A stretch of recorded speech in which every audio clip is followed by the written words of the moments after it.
Wow, that was perfectly timed to the end of the track.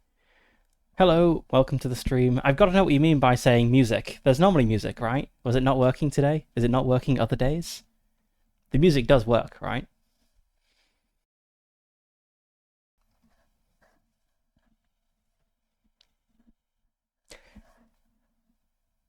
Anyway, there's thrilling news to begin this stream with, I think. The thrilling news is that Astro Prisma is now out. You can buy it. Ah, okay. Makes sense. Yes, you can buy Astro Prisma. There is now an online shop. You can click get the game on the website, and it's there, and it looks very cool. I've bought it. I'm not sure how long they'll have copies for, because it seems lots of people are buying it. But it's there. So I'll be playing it on stream at some point. Probably not for the next campaign, because then we'd have two space things back to back. Probably have something fantasy in the middle, but definitely not very far in the future. The second thrilling thing to announce is actually related to the music, which is kind of funny if you've always been missing it. I'm actually going to be changing my intro music, and I will also be having background music, like quiet ambient background music during the streams itself, so it's not just quiet when I'm not talking or thinking. So I've got in touch with a couple of cool people who have agreed to let me use their music, so that will be getting sorted out at some point soon. And the third thrilling piece of news is that I have begun the process of getting a custom VTuber model made, which will be very exciting. I kind of signed off the initial rough sketch earlier today, after going through a couple of rounds of feedback with the artist, and it's looking good. And that will be happening at some point. Not sure exactly when. Things are moving a little bit faster than I expected. I thought I'd maybe get the arts like mid next month. I thought it would take maybe a few days to get the initial sketch, and then we spend a few more days kind of iterating on them, and then it'll be a few weeks for the art. But actually, I got the initial sketch last night, and we just kind of iterated on it a few times today. And he's beginning the arts tomorrow. So, moving fast. Then when I get all the arts, I need to get a rigger to actually turn it into a model, which will take some more time. But initially I was thinking this would probably be done by like mid-July, but maybe it'll be much sooner than that, I guess. I guess we'll see.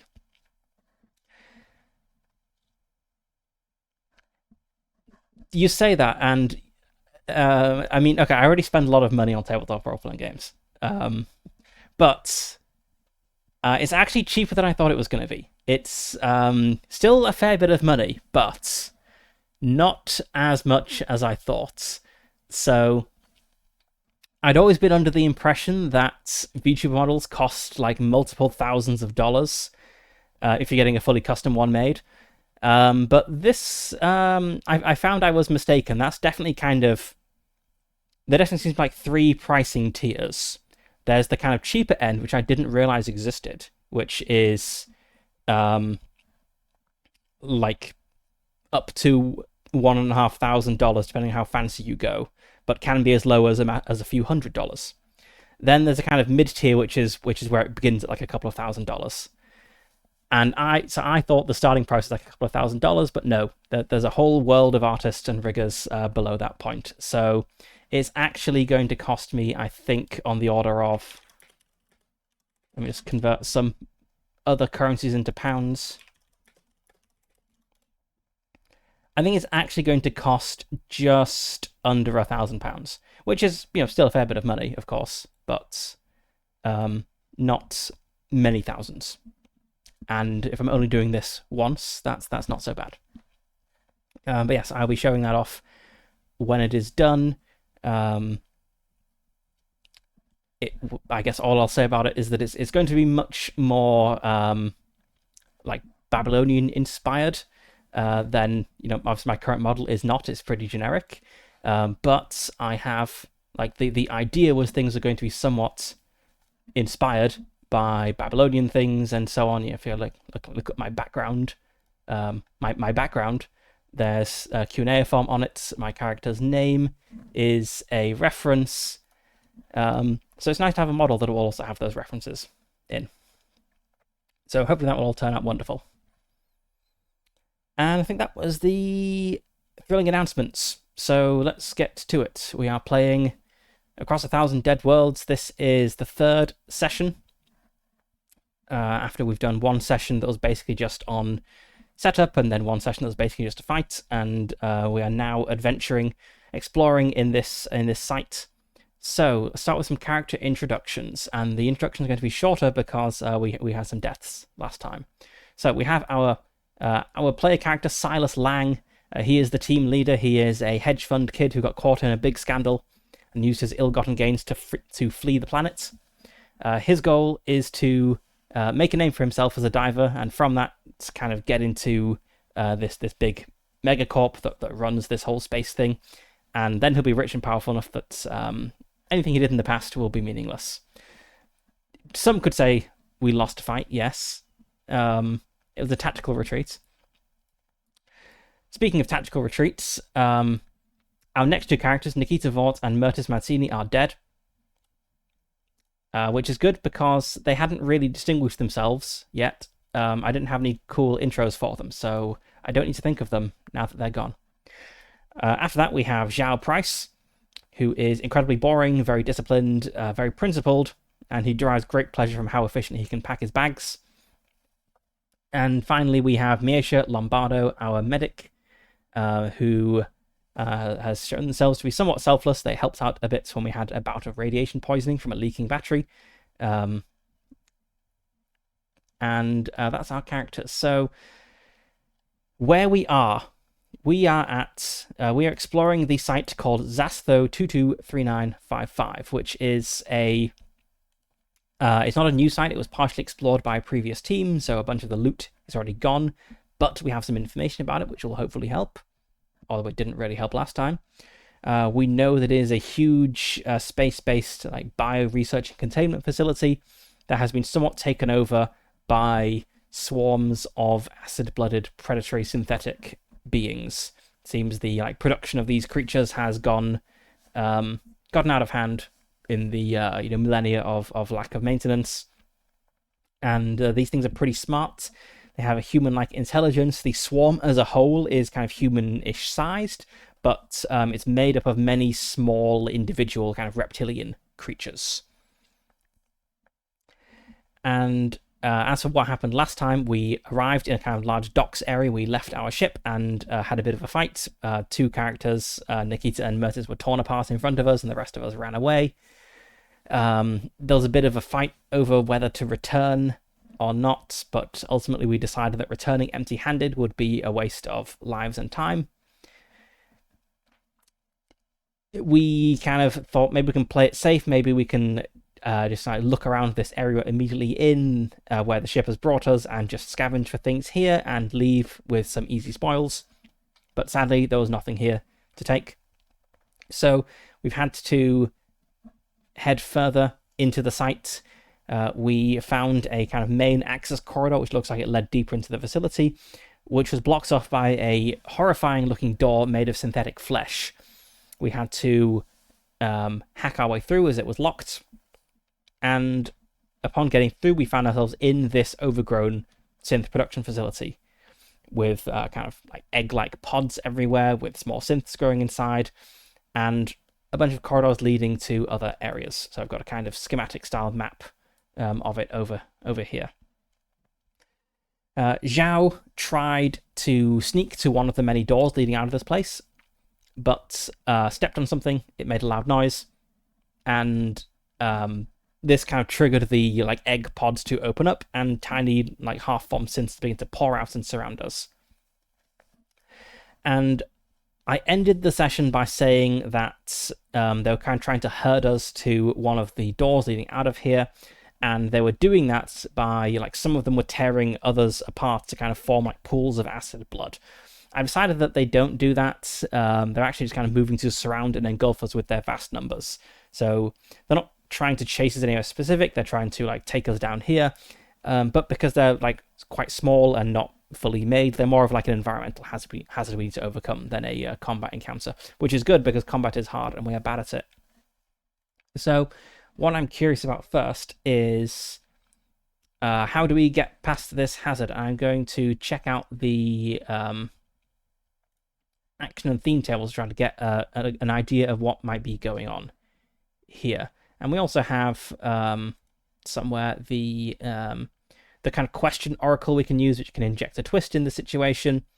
So if there's like a useful piece of gear that might help us, we can ask if that's there, and then that might introduce further complications, but we'll see.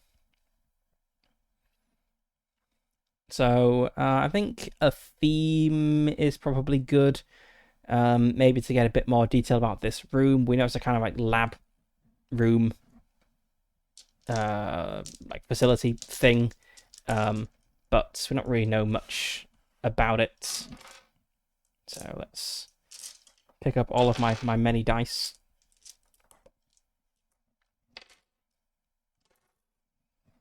And then roll on this table to see what sort of thing we might have. Okay. 40. Blood. Or possibly a 4, which is outside. If we look at the actions, we have attach and punish.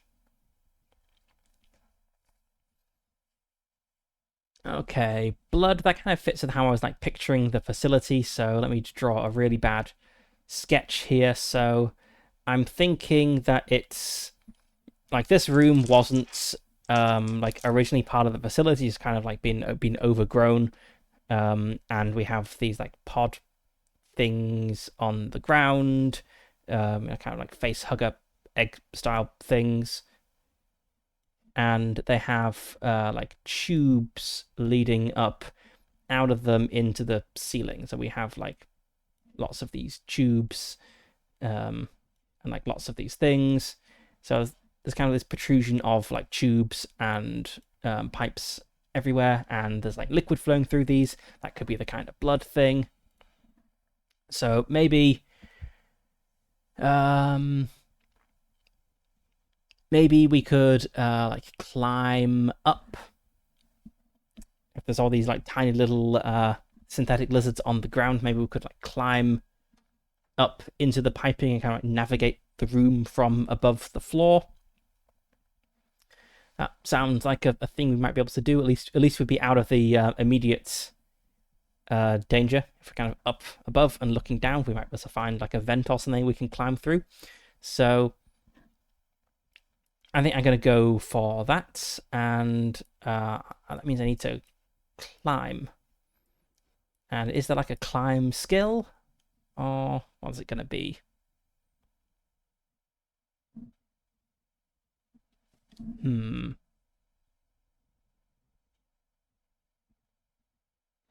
It could just potentially be dexterity. Yeah, I think I'll treat it as dexterity for me and for all of us. So that's going to be a d20 plus the dexterity, and the target number is a 20. Also, we're still level 1. I did wonder, have we got any experience points yet? Are you any close to level 2? But no. You only get experience points by bringing back treasure. So, just sucks.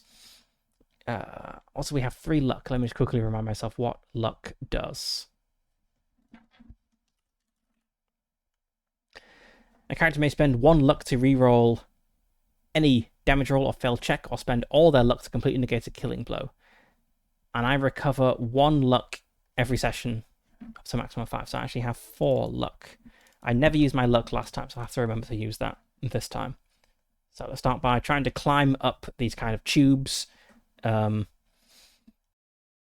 this like nest of like warren of machinery at the top of the room. A 7. My dex is a 12, so that's a 19. It's not quite. I'm going to spend a point of luck. Oh my, I rolled a 7 again.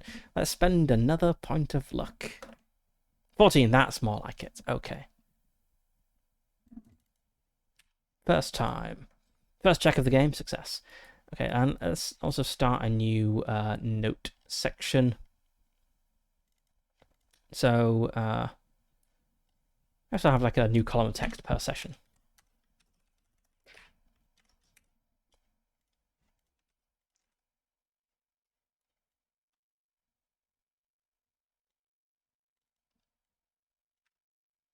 So in area 2, the overgrown synth vats. So I climb up.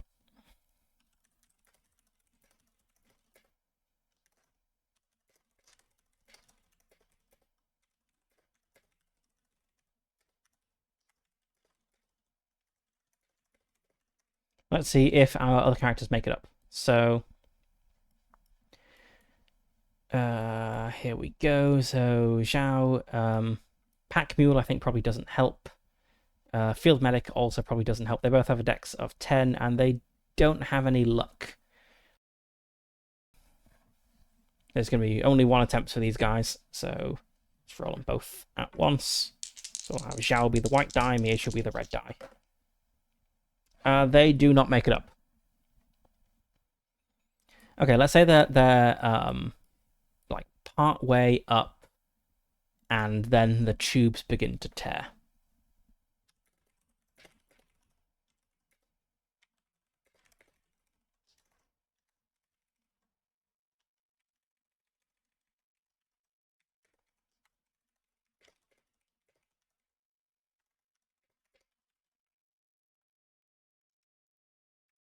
So they're kind of stuck part way up, but still in the danger zone. Do we have anything like explosive or flaming? Zhao has a fire slinger. Can that be used in like flamethrower mode? If so, that could possibly drive things away enough to give him a second chance. Let's see, weapons.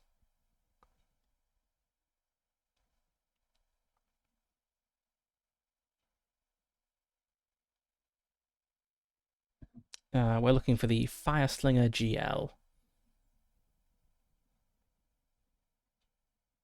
Which I may have just scrolled past. Let's see.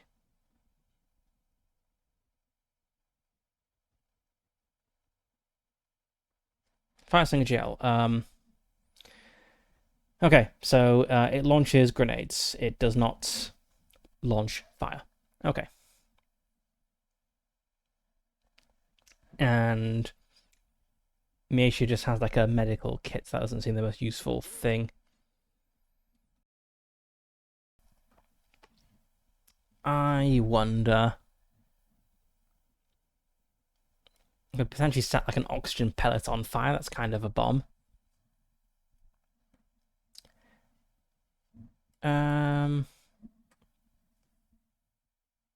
Or maybe they just might be able to like sweep some of the little synths aside as I support with.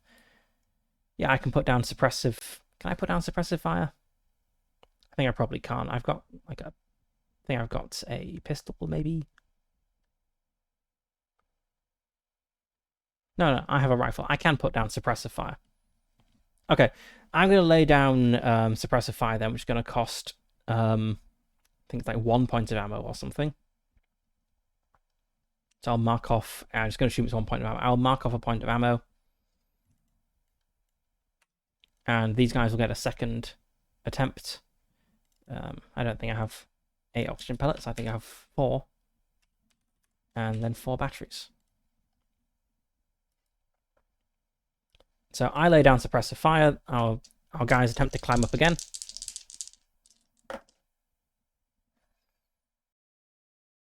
Miesha makes it up. Zhao is still stuck there. I think he has to have a consequence if he has failed 2 checks.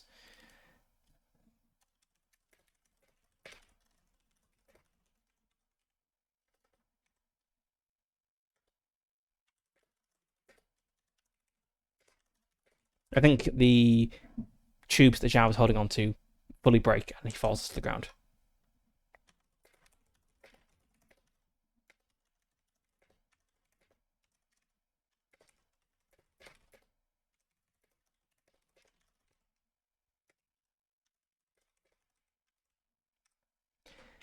I don't want to say he's just like immediately torn apart.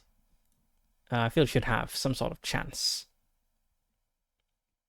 Let's ask the yes/no question thing. Is there something else he can kind of use for cover? If it's a kind of lab type area with machinery all over the place, there's probably going to be something. I'll say it's a 50-50 chance that there's something else around he can use for cover, but we'll also roll for a complication.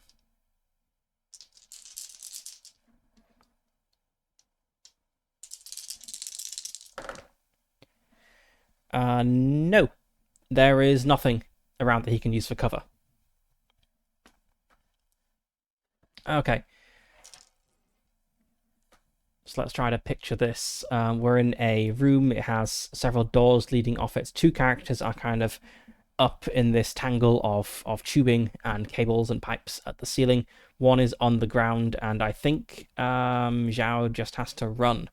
But all the doors are locked. The only direction he can run is back towards the docks. So we'll say that he runs off back towards the docks, and we'll resolve what happened with him later.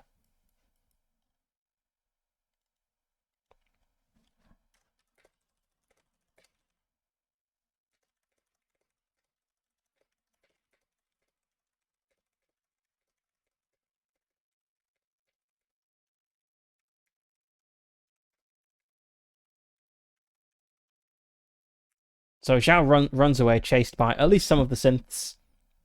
Probably some of them stay in the room looking up at us. We're in a bad situation. Can we get to a door from here? I'd say it's likely we can kind of clamber through the tubing to a door. And if there's not a door up here, there's probably going to be events. Okay, that's a 9. So I said it's likely. So we can make it to a door from here, and there's no complication. Okay, because we got a 3 for the qualifier.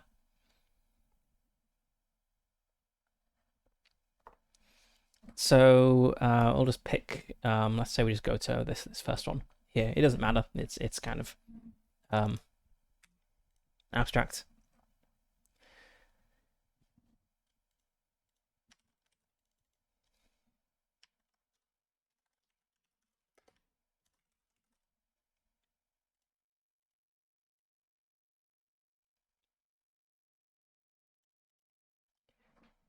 So we make our way through these tubes and like scurry down, like maybe hidden behind some machinery so we're not super visible to the little synths, and get to a door, which we need to hack because this whole place is in lockdown. And I have my lockpick device. I have my hacking talents. Quickly remind myself how doors work. Locked access points. I think we need to, yes, determine what sort of door it is. So when we got into this place, we had a sort of horrifying flesh door. Now we have a heart door. Crossing this door threshold causes all characters to become composed. So I'm thinking it's probably like a door to a secure area that shows no signs of synth occupation. That would make me feel composed if the two places I'd just gone through had been full of horrifying predatory synths. Okay, so I need to roll 2d10s.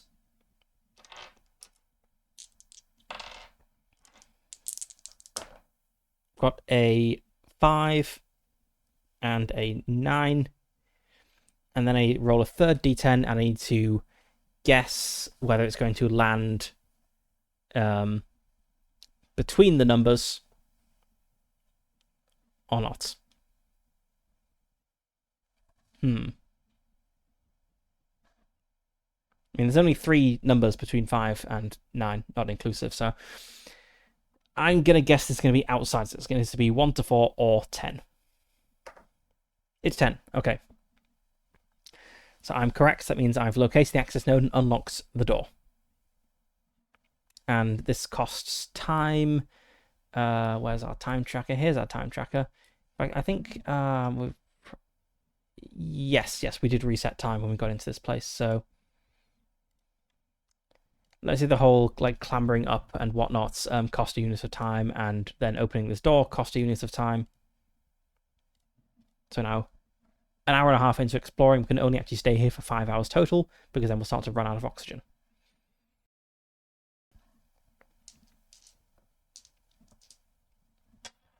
Actually, I think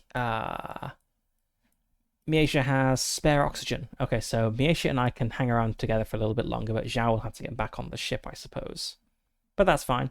Maybe we'll just come and pick him up later. Okay, so time passes, we get through the door, and let's work out what place we find ourselves in.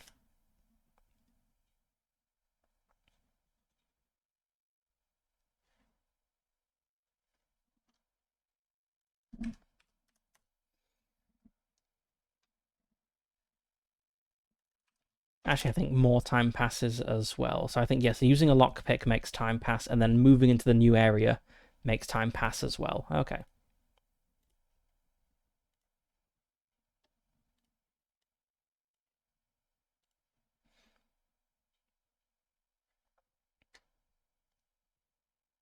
Okay, I think we need to take a break every hour as well. So we only have 10 more minutes before we can take a break. Okay. But right, let's see where we've ended up. So we move through a secure door.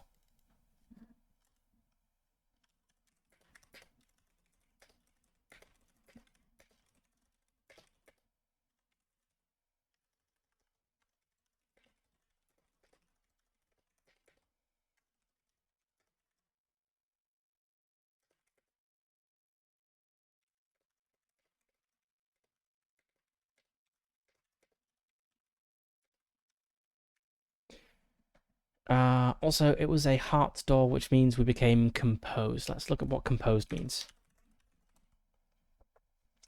Oh, it's just the neutral emotional states.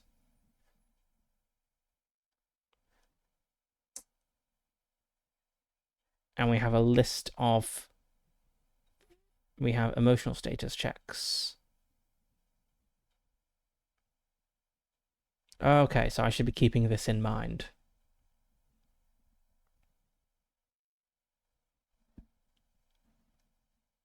Okay, so we have cumulative effects depending on our emotion, although I think only player characters have emotions. I'm sure I saw it saying somewhere that it was an optional for NPCs. Okay, so that means I got my emotion. Yep, I am composed. So no advantage, no specific advantages or disadvantages.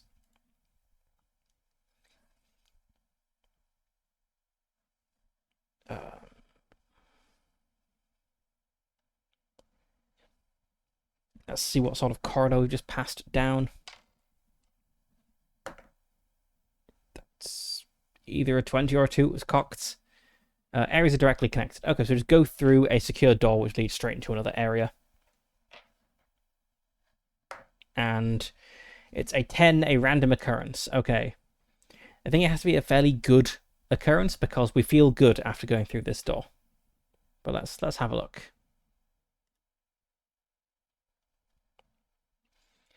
Random occurrence. Every site had an original purpose. This purpose, combined with its story and overall description, are meant to be used as reference points to create unique discoveries and challenges with the help of the following tables. Okay. Right, so we roll a d4 for what sort of occurrence we have.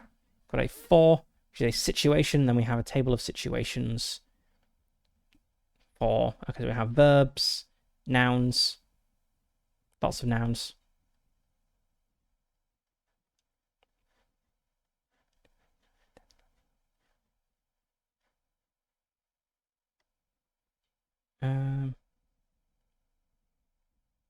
How many of these tables are there? 1, 2, 3, 4, 5, 6, 9, 12. This is not a nice number to roll. I guess we'll be inspired by what we've got here. Okay, a verb. Oh, I'm kind of interested in one of these like predetermined encounters. Let's say we didn't roll a 4. Let's just roll well, I guess it's not going to be a danger either because this is a safe door we feel good about moving through. So it's going to be a discovery or an event. Discovery.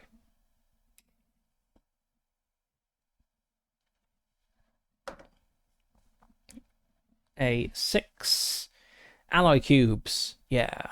Okay. So we discover some alloy cubes, and I also want to know what sort of room we found ourselves in.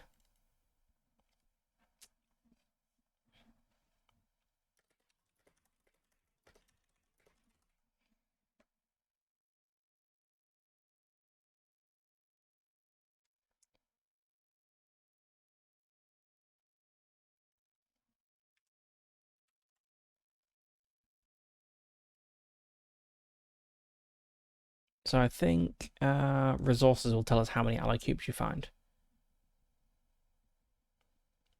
It's alloy cubes. You find D6 alloy cubes. Okay. 1 alloy cube. Amazing.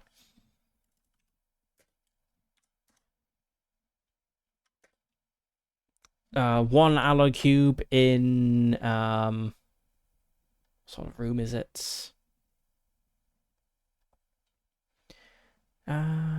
Is there a table for room type? I feel I was looking for this last time and I realized that there wasn't.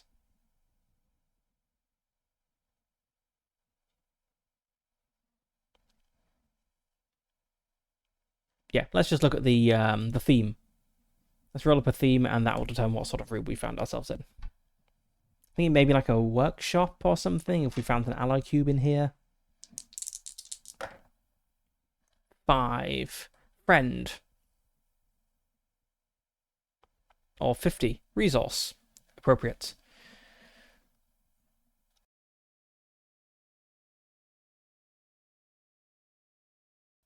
I'm thinking, from friend, I'm thinking like a assistant robot that's still functioning after all this time. This room was a little, so we go through a secure door, no sign of synth activity.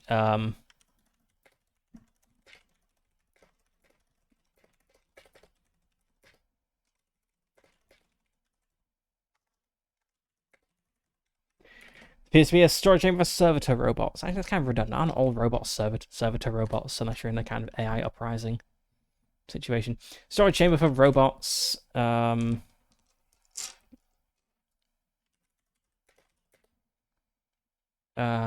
the debris. The debris we find 1 alloy cube. I suppose we just seen it.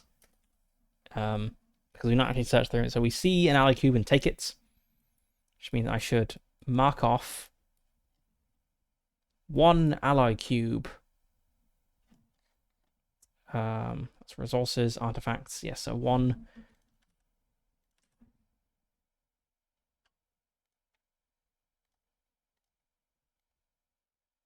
One resources, which we've got 1 alloy cube. It wasn't a complete failure. We found, what was it, like 75 credits worth of stuff. It only cost 2 lives to get it. Okay, so I think we see 1 alloy cube among the debris. Maybe we want to search the room as well to see if we can find anything more here. We also need to determine how many exits there are, which I can't remember how we did that. Let's have a look. The area connector table, page 144.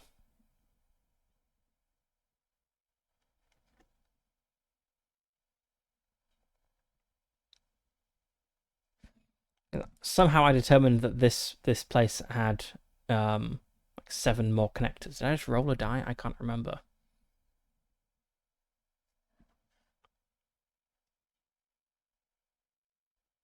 I think I did just decide that this was kind of a hub area that connects to a bunch of other places. So maybe yeah.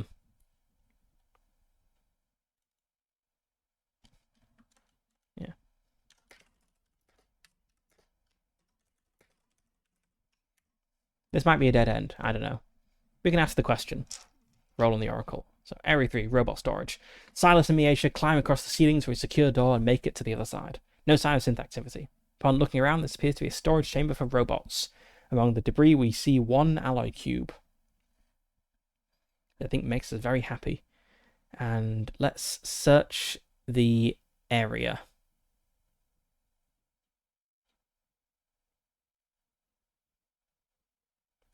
If I can find that in the table of contents.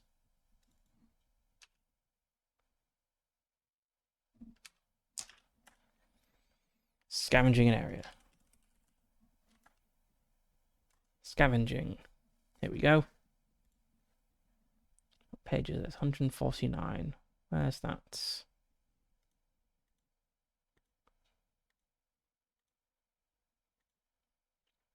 I see, it's in the resources section. Makes sense.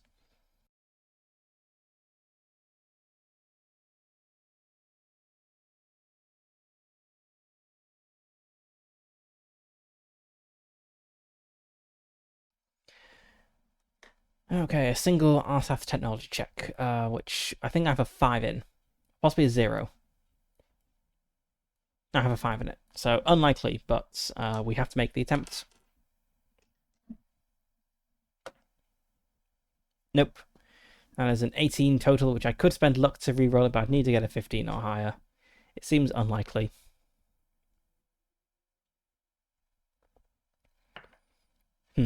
As the crew's bags start to get full, players might decide to backtrack and deposit their finds in the ship's cargo. Ah, is my backpack ever going to get full? I don't think so. I have so much space in it.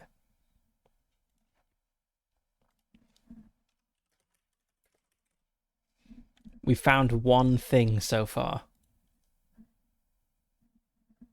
There's not been a good experience.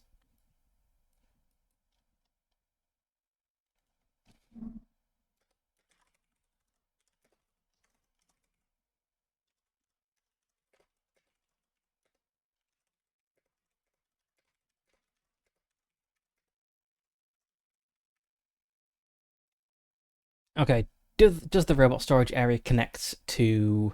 Oh, well, hang on. Time passes.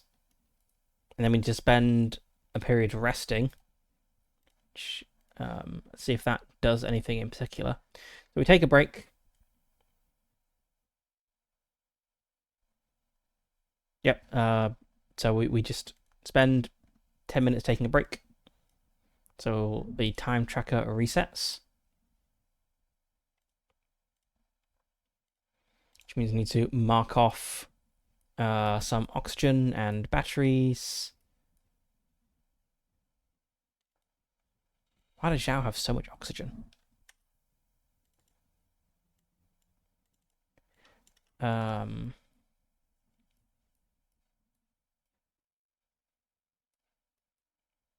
Yeah, let's check my ship supplies. Yeah.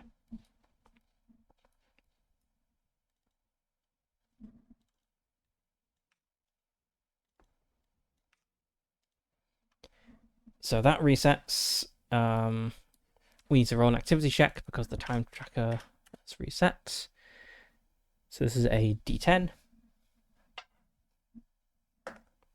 2. If the result is a 1 or a 2, you are ambushed by a randomly determined known threat.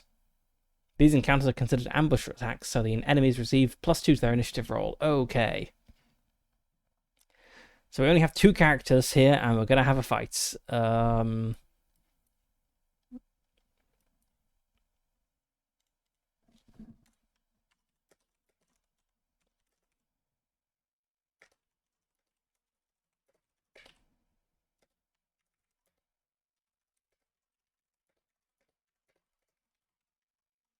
Okay, so we're attacked by something which crawls out of the vents.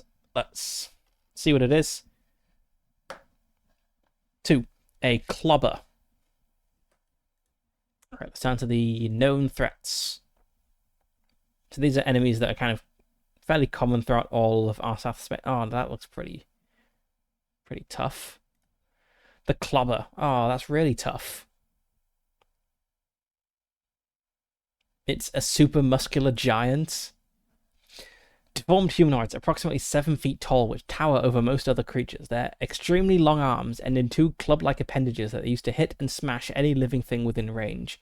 Their organic scab-like armor makes them extremely difficult to kill unless one targets their only weak spot, their head.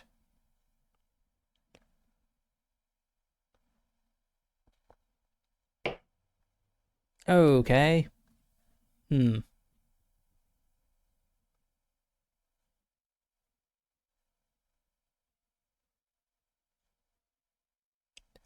This sounds really bad. Okay, so it has 6 armor all over its body except in the head. Let's quickly check the combat rules for what was... I believe like a called shot had a penalty to attack.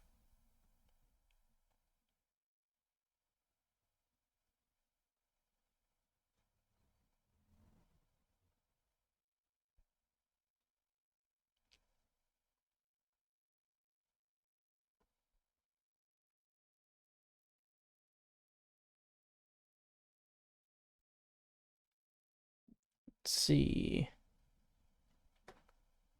So it's got hit look. You roll for the hit location, but can I determine where I hit? That's the ideal here.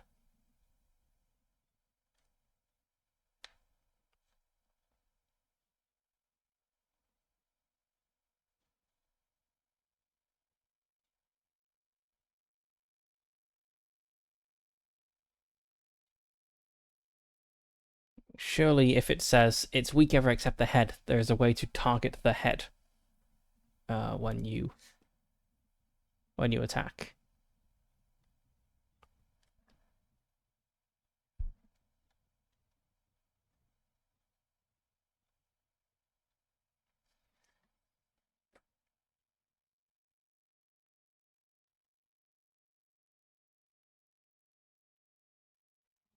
Standard attack, 5 stamina.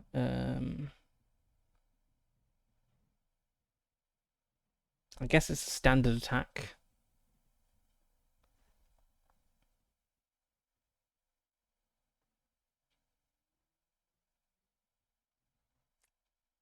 But it doesn't mention being able to target a specific location.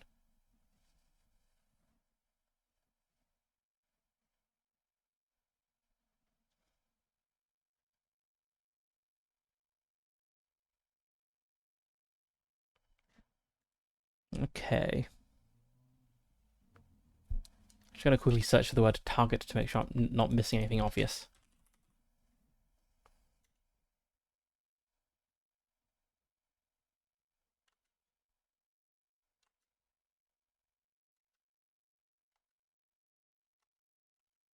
Because otherwise, to hurt something, you need to deal more damage than its con. It has 16 cons. You need to deal more than 16 damage in a single hit. And then 6 points of that damage will be reduced by the armor. So you need to roll at least a 22. You need to roll over its con, actually. So you need to roll a 23 at least to hit it.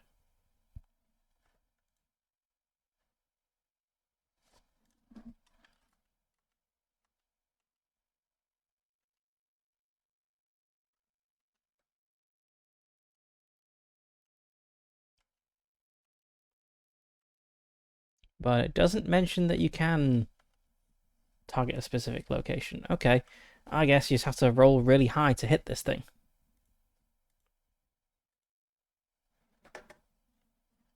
So let's just quickly look at damage. So you need to roll a there's roll to hits.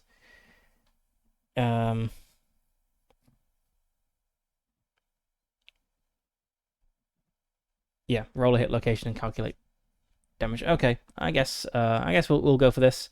See what happens. So let's pick a map and then determine where on the map we are. So we've got 3 maps for space facilities. That one kind of looks like it's on a planet. It's like in robot storage. So maybe like this. Let's go with facility 2. Oh, we also have a potential twist in this location. We should roll for that. No twist. Okay. Being ambushed by a giant monster is enough of a twist. Okay, so we've got that. set up combat, so need to determine where we are and what the initiative is. And last time I was looking a lot at the stats, so I'll also note down the combat ability.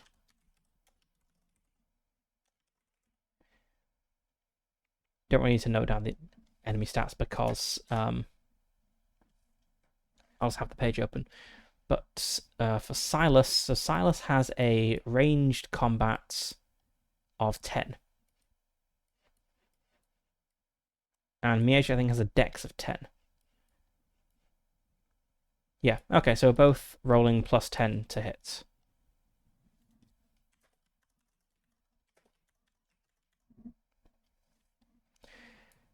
Now let's go for initiative. She's down at the start of this section.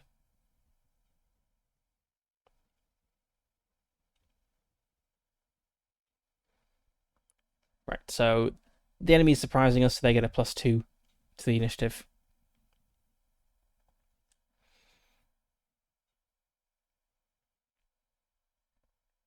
We don't have a speed, I don't think. The enemy also doesn't have a speed. So let's roll it. So Alder's rolling D10, the enemy gets a +2.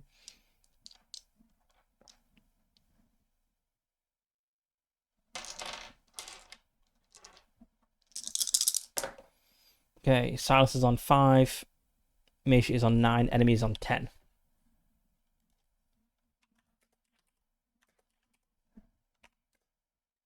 So the enemy that's got surprise is going first. Amazing. Okay, we need to determine where on the map we start.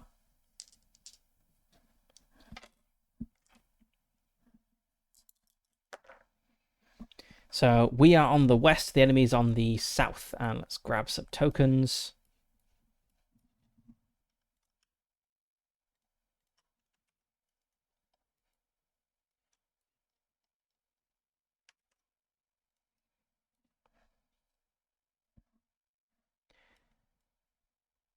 Okay, so combatants are placing the first hex from their side. Okay, so we're resting, we're maybe hanging out here by these walls. Enemy comes in, let's say here.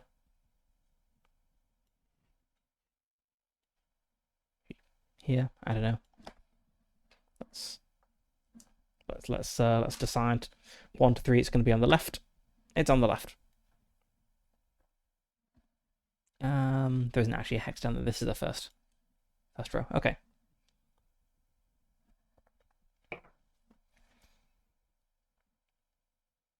I was kind of hoping this game wouldn't end with us all being torn apart in the first space facility we travel to, but that's looking like that might be how it goes. Okay, let's get to the combat procedure then. So I think all the setup is done. So it's the enemy's turn. Follow their behavioral matrix. So we randomize behavior for this guy. I do like a random monster behavior table.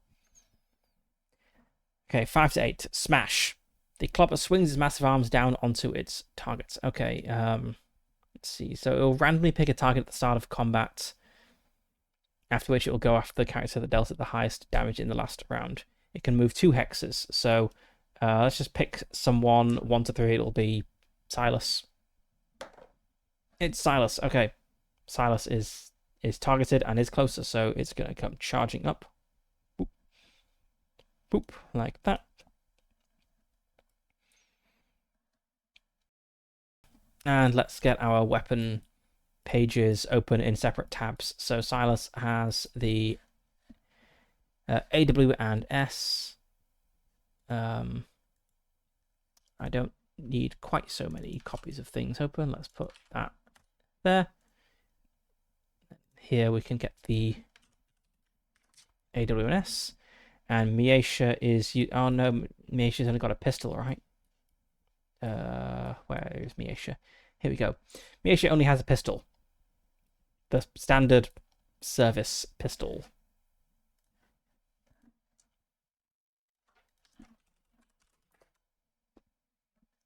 Has a range of 4. I have a range of 10. Look at our map. So, I mean, I can definitely hit it.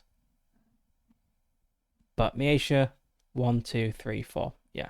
Miesha will be able to hit it next, or target at least from next round. So, okay, so Miesha is going to... I feel we want to start backing up, actually. So let's back up to the north. So Miesha's going to back up there. I'm going to back up there. And we're just going to move to this north exit here.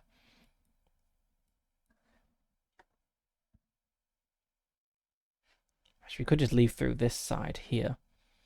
Now, I want to try getting a few shots off at it.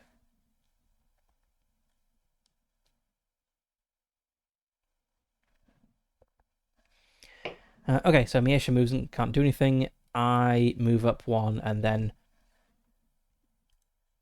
hold my pistol, my rifle rather, forwards and carefully line up the shot and breathe out. So I'm very stable. And see, I've got full auto, which I believe lets me make extra shots. Let's quickly look at the weapon things. Full auto. I can use suppressive fire. What else did it have? Burst. That's what I was interested in. Burst. Lets you reroll damage, but there's a 1 in 4 chance this expends 1 ammo. Okay, go for that. So let's carefully try to fire. I'm within range, I have a +10 to hit. And it rolls dexterity. Yes, I roll to attack while the target rolls dex. Well, it definitely won that roll. So the bullet just like pings by it. Okay, its turn. It moves up 2 more hexes. We're just going to keep creeping back. And try to do the same. Can I do anything to like improve a shot? Oh, I can actually make 2 attacks per round. Let's say I did that. Okay, well, I still missed that second attack. Yeah, you only need to conserve stamina if you need to defend, but it's not in melee range yet. Okay, I will try to fire at it twice. Okay, I got that. I've got a 22 to hit. It got a 1 to defend. Does it have critical fails in combat?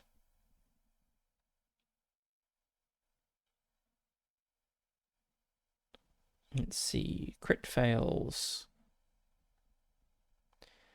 No, it only has critical hits and misses. It doesn't have like a critical failure to dodge. That would be fun if it did. Like it dodges into the bullets. Okay, so I've hit. And then roll a hit location and calculate damage. And I really want to hit it in the head because it has 6 armor if not. So the hit location, it's a humanoid, I believe.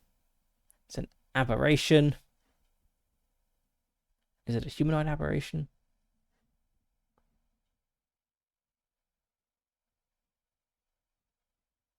It says humanoid here. So yes, humanoid. Okay, that's an 8, which is the torso. So I do have a +1 to damage, but it has 6 armor, so that's a -5 to damage, actually. And my damage is going to be 2, so yeah, 2d10 -6. And I need to get at least a 16 to actually... I need to get at least a 17 to actually hit it, which I can't do that. Because the best I could possibly get would be 14.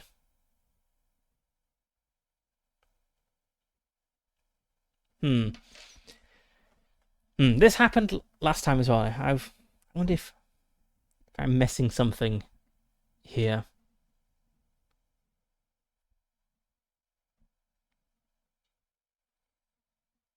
Like, it does seem pretty...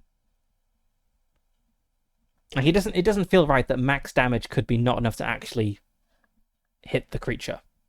Feels like max damage should actually do something. So, I know I looked into this a lot last time. Let me just double check damage.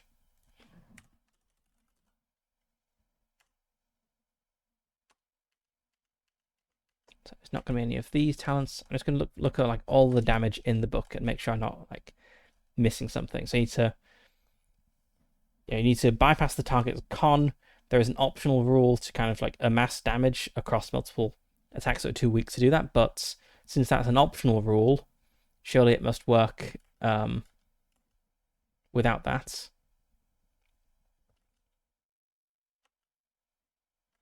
Yep, roll damage. If it exceeds the target's con, the target is knocked down.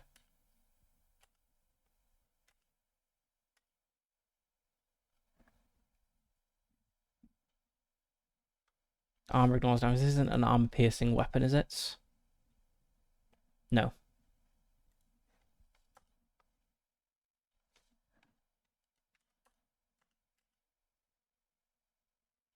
Yeah, 15 damage minus 5 armor is 10 total. The beast's con is a 12, so that's not enough to knock it down. Okay, I think I am reading it properly. It's just that some creatures are really, really hard to hit.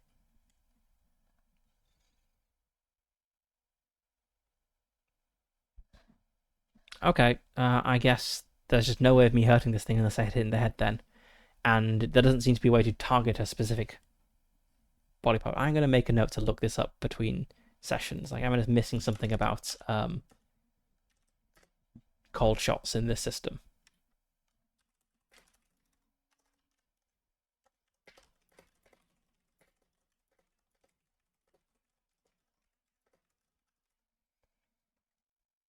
I could understand like rolling at disadvantage or something, but okay, so I take 2 shots and they don't do anything. Yeah, it's not reachable with my weapon, no. So okay, its turn. It moves up 2 spaces. I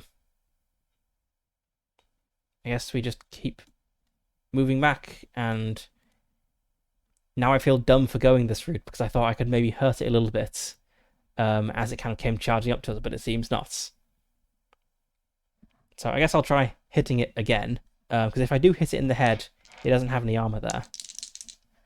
Unless I can spend... like if I can spend stamina to take extra moves, I'll do that.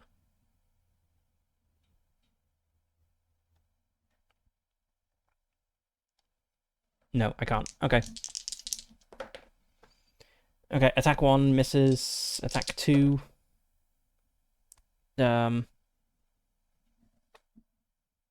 Okay, that's...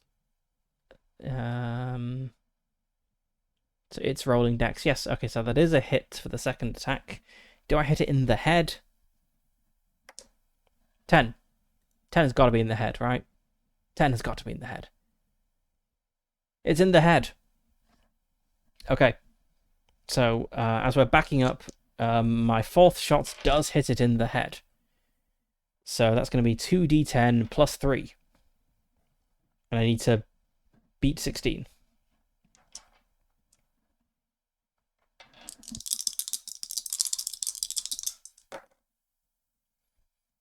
Okay, so that's 14 plus 3.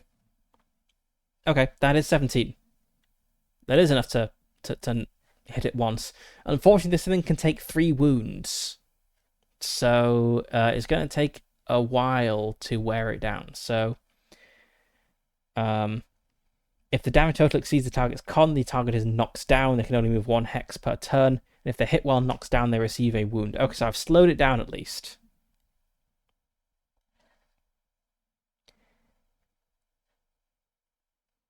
And, oh, it has a defense stat. It doesn't have any defense. Okay, that's good. So when it recovers from being knocked down, roll d6 to determine what it does. Okay, right, so enemy's turn. It is going to try to recover from being knocked down.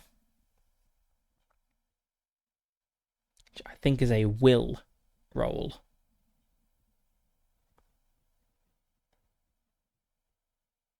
So it's going to move 1 hex closer. It's going to make a will roll, I think. I can't see it immediately here, but I'm sure it's a will roll. Its will is 12.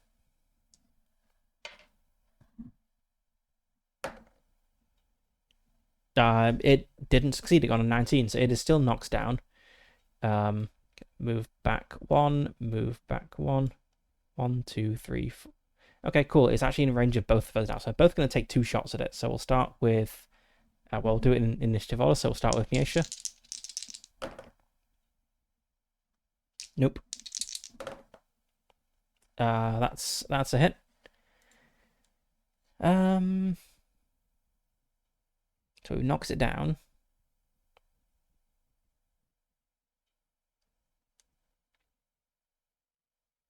If they're hit while knocks down, they receive a wound. Okay, so that's 1 wound. Oh, surely we've got to check armor first.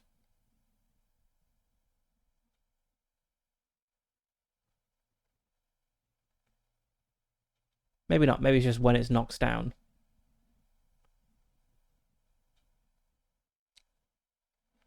It didn't mention...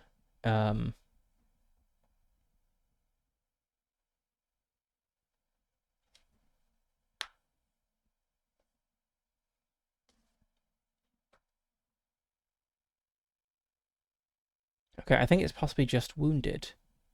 Because it says if the damage total exceeds the target's con, the target is knocks down. They can only move 1 hex per turn, cannot spend any stamina, and if they're hit while knocks down, they receive a wound. It doesn't say if they're damaged while knocks down, just if they're hit while knocks down. So I think this guy has taken 1 wound.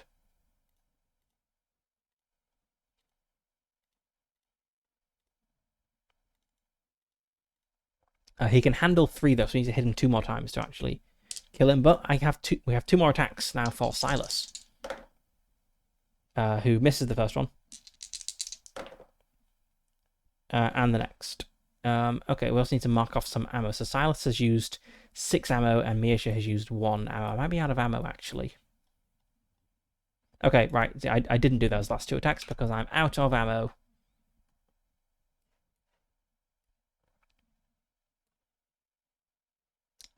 And Miesha has some ammo because everyone gets a pistol. How much ammo do you get with your pistol? It doesn't say, but surely it's at least, I'd say it's like 6 ammo. So that's 2 shots gone.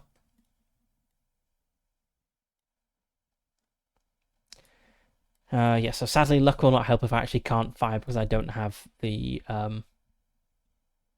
ammo for it. Right, next round. Enemy's going to try to recover again. And succeed. So the enemy gets up.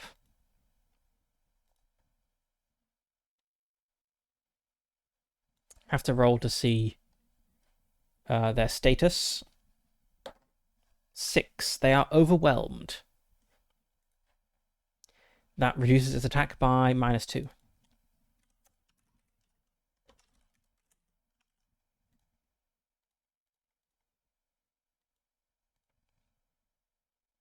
We're about to run away, so it doesn't really matter, but just note that down.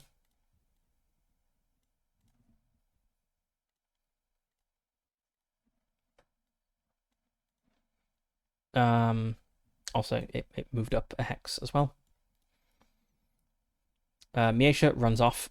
Silas moves back 1. Enemy's turn next round.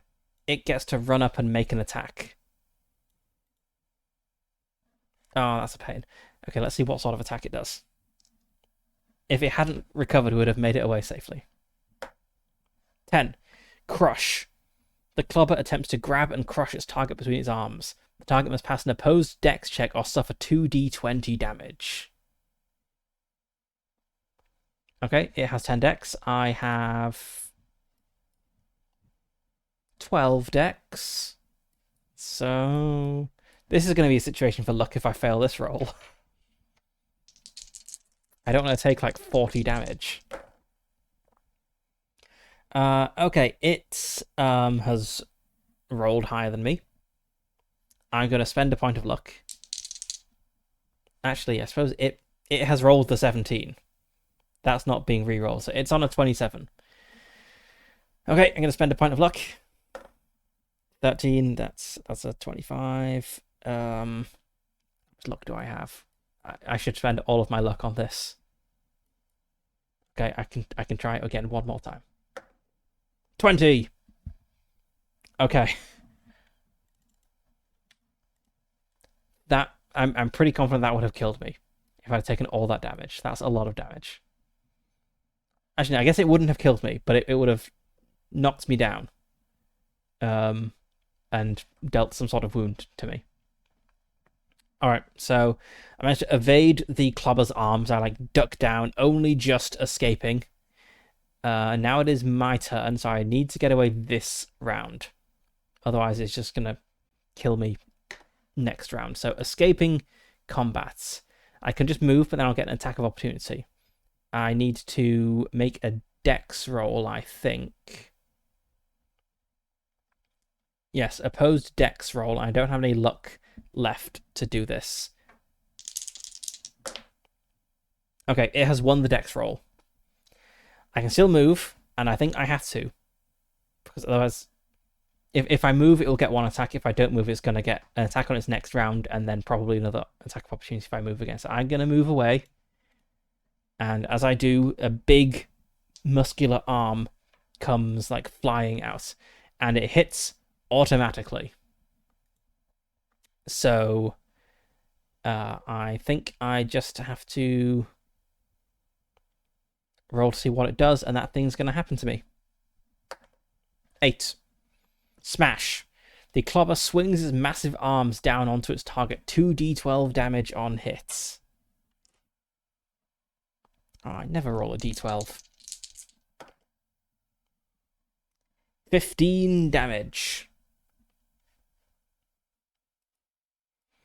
I'm wearing my body armor.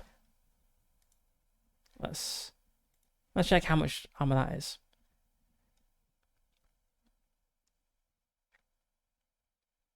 Okay. So it's what is my con? Oh, it doesn't matter. The damage is greater than my con. So let's see. It hits me.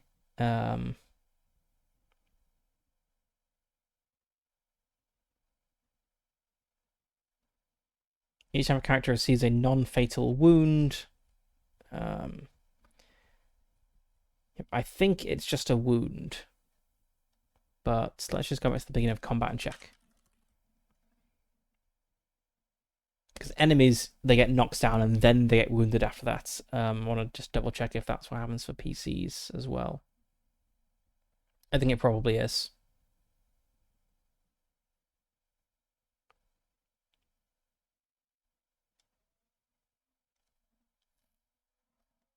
Yeah, when PCs receive wounds, they must roll on the injuries table. Mm-hmm.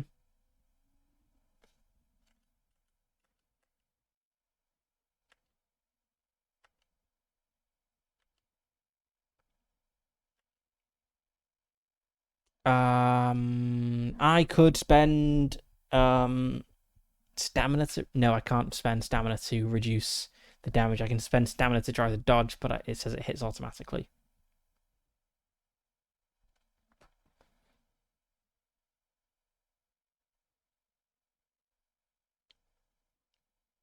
Oh, maybe play character do take wounds. In this example, it says later in the round, the creature hisses and hits Richard with an attack while he's knocked down. That sounds like player characters do get knocked down.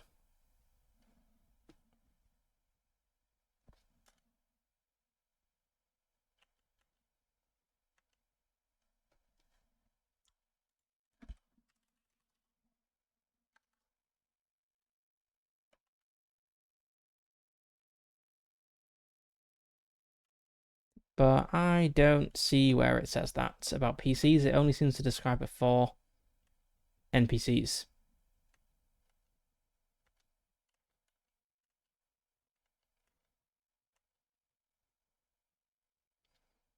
No, okay, so we have it for critical misses. Um,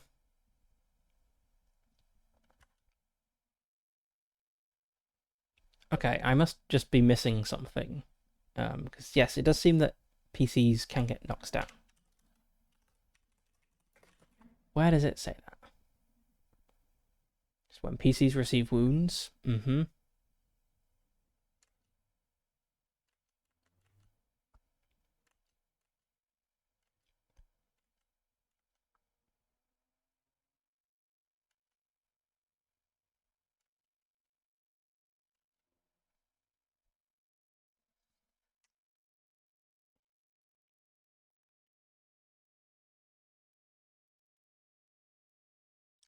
Okay, it sounds like PCs can be knocked down.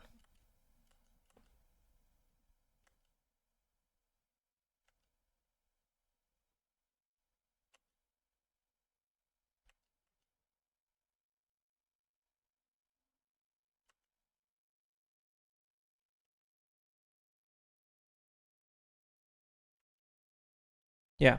Okay. I guess PCs can be knocked down then. But I still got to move, so I get knocked down as I move. Yeah, it's kind of con is like I guess it's like con is how tough you are, like how much damage you can. I guess it somewhat makes sense tying con to damage. I guess Dex is more like for dodging, I suppose. I guess the fact that it's con here implies that you're like you are taking the hits. It's just can you withstand it? Okay, so as I am knocked down, that means I then need to make a recovery roll.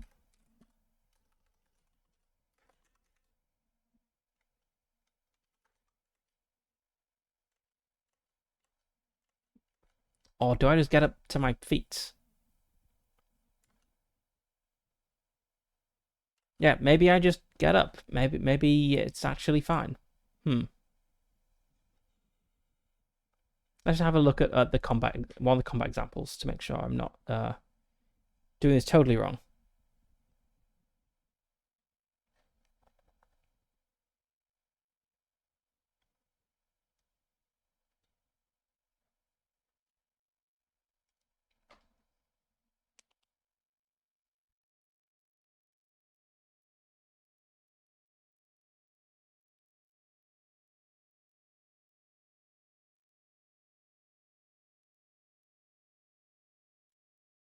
It's kind of odd that it just doesn't seem to explicitly mention this.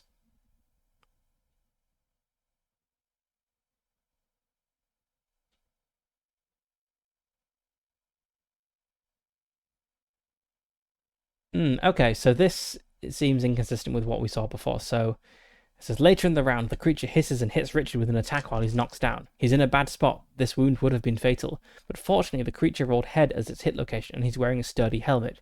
He lets the helmet absorb the wound, leaving it useless in the process.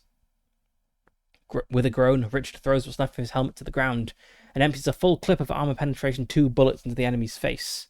He rolls 20 damage, and while the beast has 5 armor, the armor penetrating bullets bypass 2 points of it. So this is saying we got a character who is knocked down, and they take a hit, but the damage doesn't automatically cause a wound, and they're able to attack while knocked down. But here, when it says about things being knocked down, target is knocked down, they can only move 1 hex per turn, cannot spend any stamina, and if they're hit while knocked down, they receive a wound. So this just says if they're hit, it doesn't mention damage or armor. And if you can't spend any stamina, you can't attack.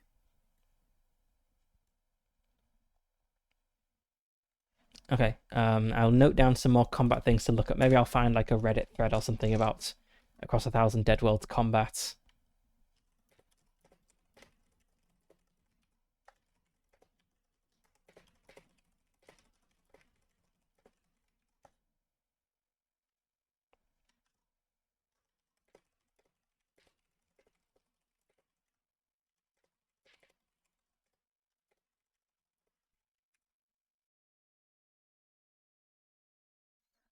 I mean, I'll take it because this is better for me. It means I can kind of crawl away and get out of combat because I'm moving off the map now. So, okay. We make it out of the combat.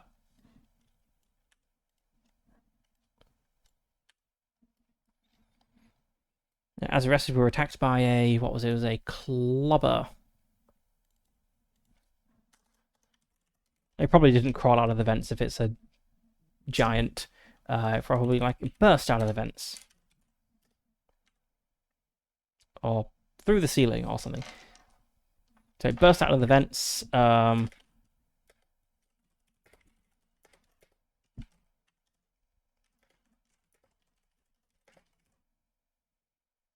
We barely managed to escape Silas crawling away. So it's possible I've just kind of missed some things. I've been skimming through the combat rules rather than like reading them end to end. So yes, I will attempt to figure this out for next time. Yes, another brilliant tactical repositioning. Okay, so I guess that was 10 more minutes of time.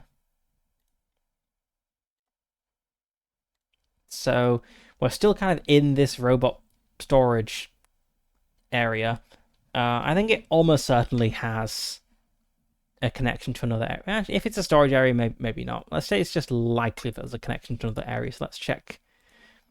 I say it's likely. Now I'm going to go for very likely that there's a connection to another area.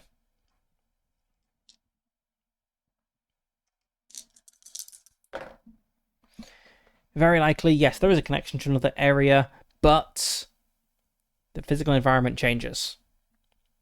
Weather or floor collapse or security systems activate or whatever. Maybe the artificial gravity has failed in this next place we're going to. Yeah, let's go with that. That sounds fun.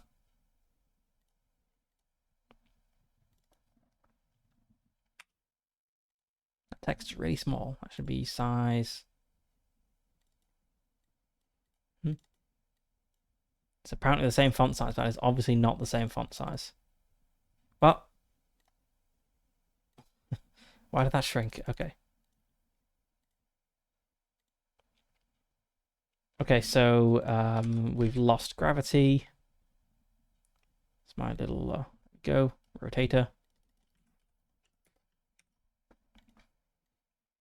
Have some sort of 0G passageway. And let's roll all the dice and determine where we are. So we need to advance time. Oh, we'll get to another door we need to hack our way through. So let's mark some more time.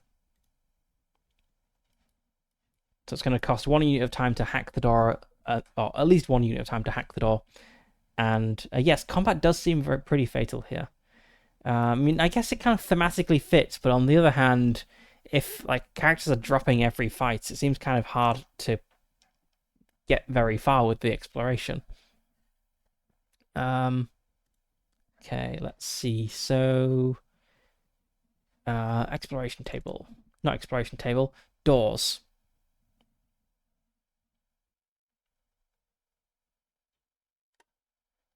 What sort of a door is it?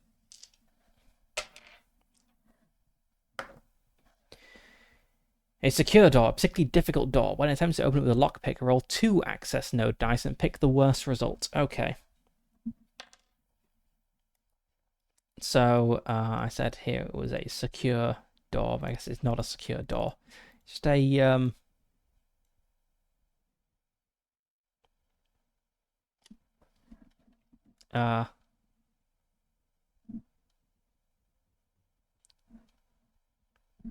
something door.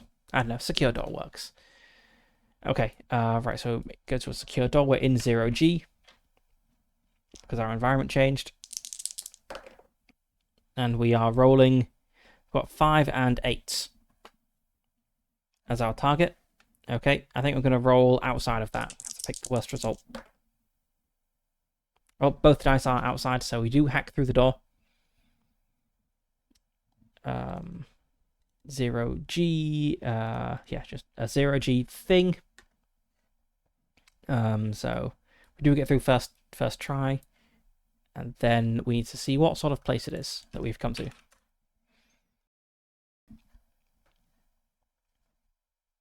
And also what sort of connector it is. If it's a staircase and the gravity has failed, that could be kind of fun. Simple hallway. Okay. 20% chance of an ambush. I'm going to pretend that wasn't the thing, because we've just had a fight.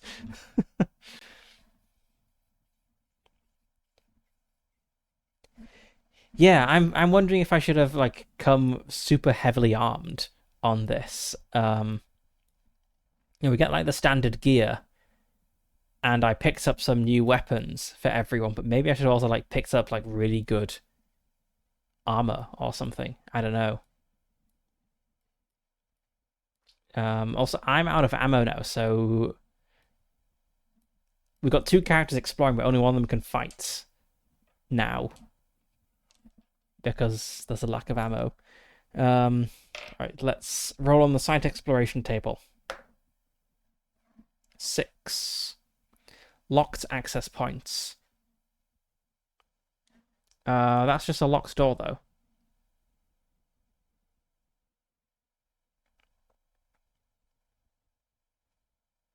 I mean, we've just... Oh, what's behind the door? Let's roll on this. These all sound... 3 of the 4 of these sound terrible. 4. Yes! A resource! Okay, maybe this is like the storage rooms of the robot facility. The robot storage.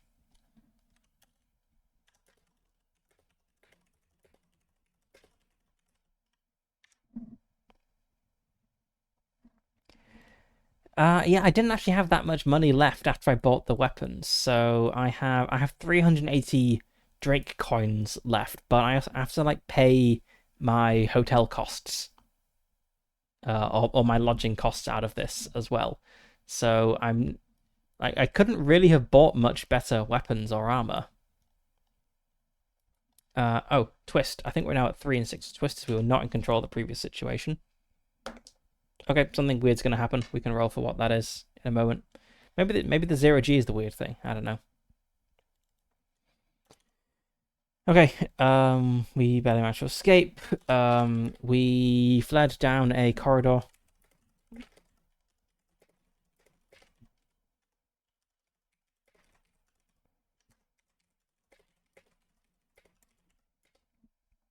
Into a storage facility.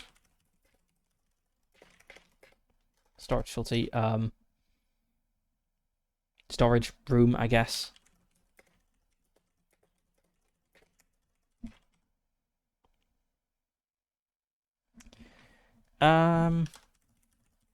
Decreasing it's I think it's like if you're in control of the scene. So let's have a look.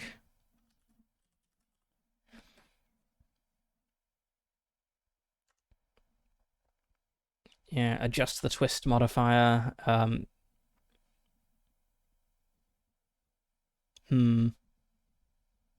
Oh, the odds reset every time the time track resets. Okay.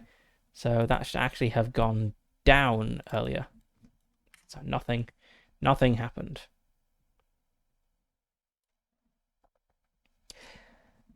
I've kind of been treating each area as basically one scene. And I feel like we're not really in control in the robot storage area.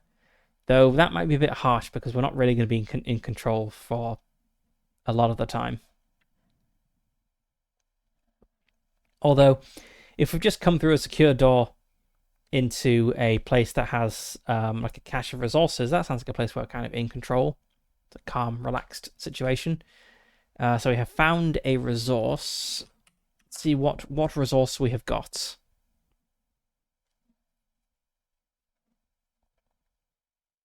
D10 data crystals and D6 alloy cubes.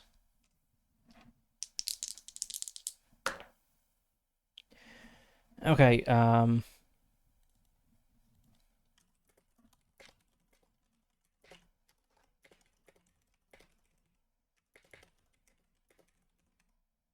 A win at last. We can also search this place, which can be an R-South technology check, which I succeeded at.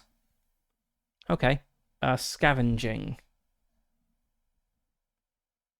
You find 1 gear slot worth of scrap with a combined value of D100. Okay.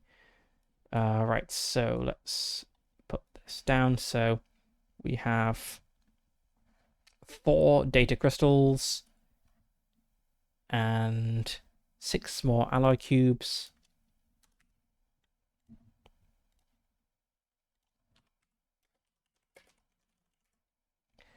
And 1 thing of scrap.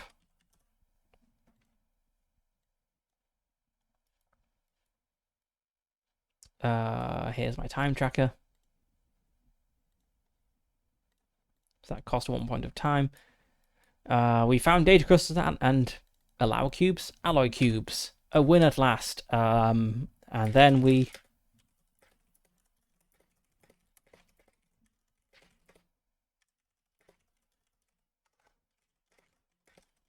And we ripped out all the cabling and loose components for scrap.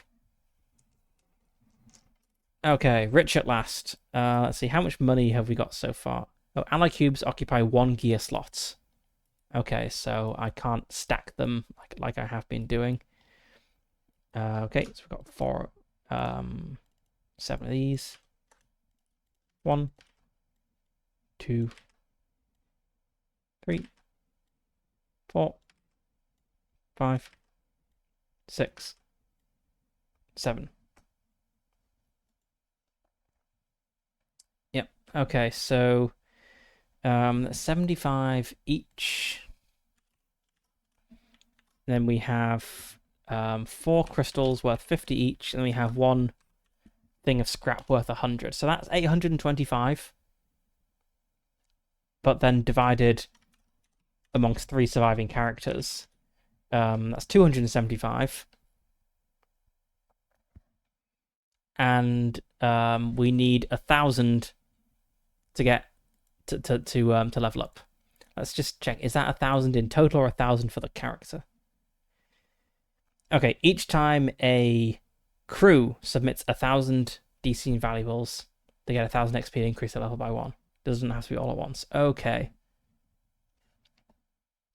So I'll get 800 and whatever I said it was. 825 experience, but only 275 coins. But that's pretty good. Okay.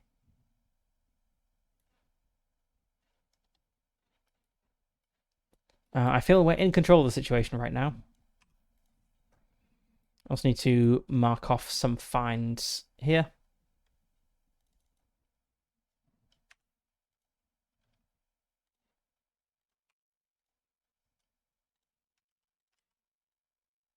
I assume this counts as like 1 resource find.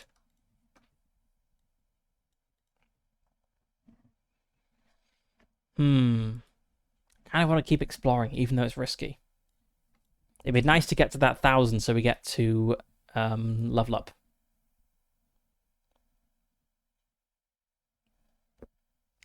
See what happens when we level up. So when you level up, you get to roll a new talent. I believe we can have 3 talents at once, so we have to kind of swap them out if we get more than that. On even levels, you get a skill point, and every 3 levels you get an attribute point, and that's it. So I'd get a skill point and a new talent. That's pretty good.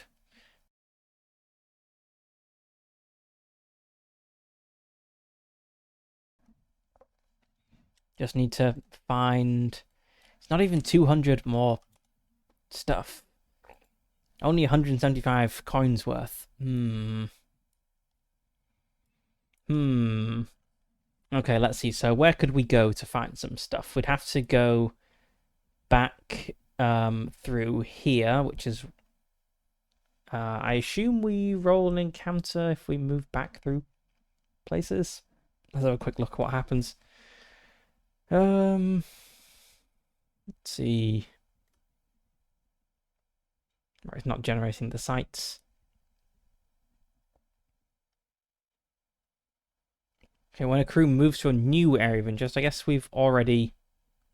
Yeah, we've already been through this area, so it's not a new area, so I suppose we wouldn't roll for a thing. It would just have time pass.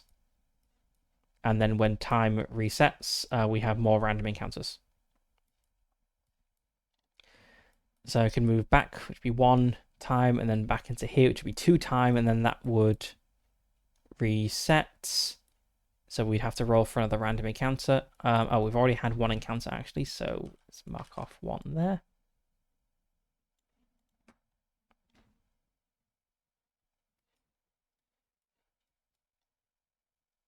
So, okay, let's move back into the robot storage. Well, let's rest here, because last time we rested, we got ambushed by a thing. We shall rest and then move back into robot storage.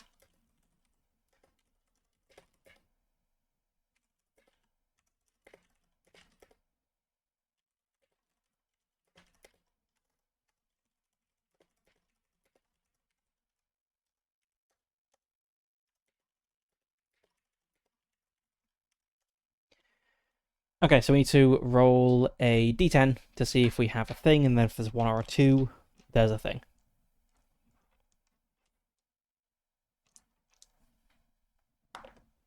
Okay, there isn't a thing. It's fine.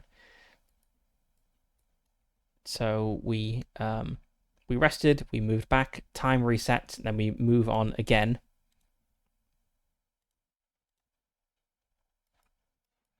Back to this room, which we left this room crawling with kind of tiny, or this area rather, crawling with tiny synthetics.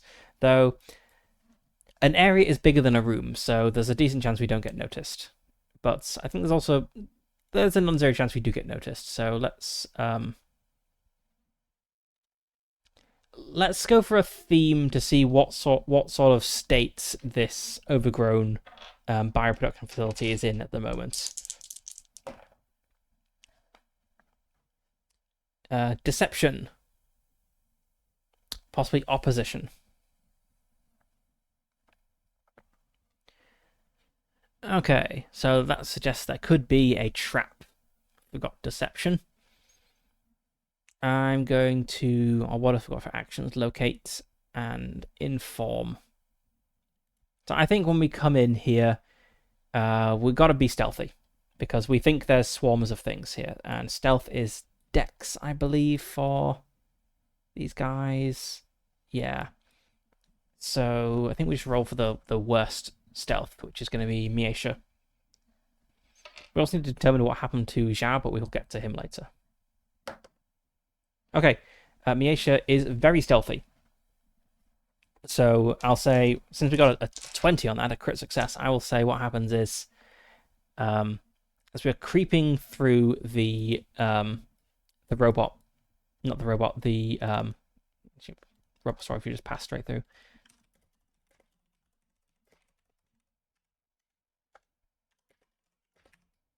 So area 2 is the overgrown synthvats.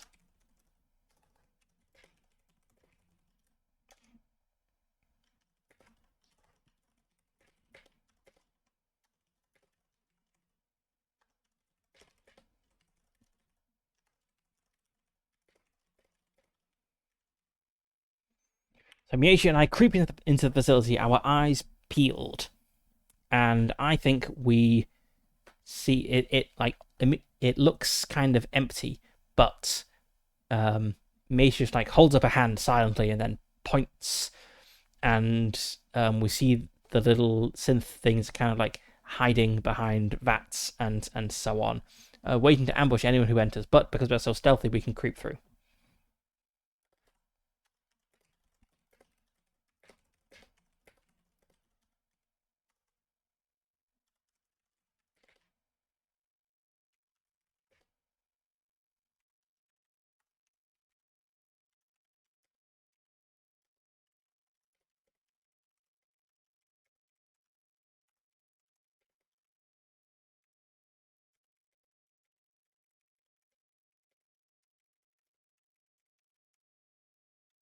Okay, so we make it to, let's say, this door here.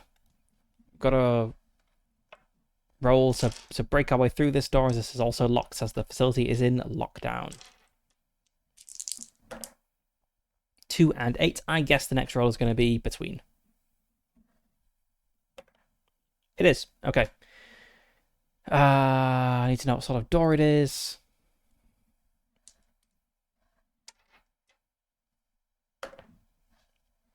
A flame door. Okay. Perception check. Nice. What is perception for NPCs? Will. So for Miesha that would be 12, and my perception is a 9. Okay, so I pick the lock, and Miesha is going to have to notice that there's a horrible trap set up, or someone's going to be engulfed in flames. 14 plus 12 is more than 20. Okay, that's fine. I also don't know what sort of corridor we've got, but we'll come to that. Okay, so we pick a lock, but there is a extra like security measure on this door, which Miesha spots, and I have to technology my way through it. That's a success, I believe.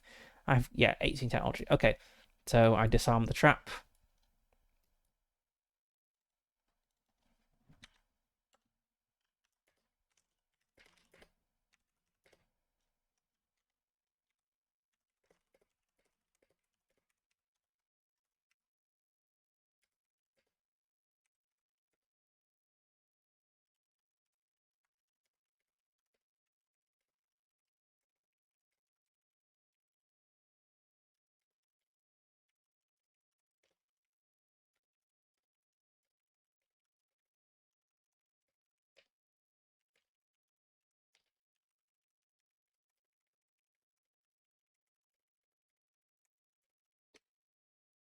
I break the lock on the door with my lockpick, but before I can step through, Miesha, very observant, I must bring them on my next trip, points out the trap.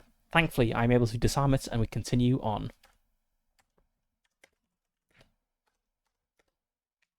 So this is now Area 5. So let's mark off 2 more time. I guess 3 time, actually, for picking the lock, disarming the trap, and then moving into the next area.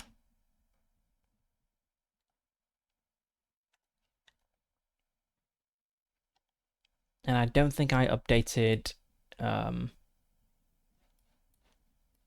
oxygen and batteries. We last had the time reset, so I'll do that now. And I guess since I'm running low on oxygen and batteries, probably should head back after checking out this room. I really want to get to 1000 XP though. Okay, let's see. So, site exploration table, page 144. Here we go. What sort of connector is this? It is 9. Simple hallway, 20% chance of an ambush. Okay. Ambush. Okay, I skipped the last ambush. Let's do this one. Okay. Ambush. It's on page 138. Will be ambushed by one of the known threats. A spitter. I guess this counts as one of our random encounters, though. Probably. Okay, we are ambushed by a spitter.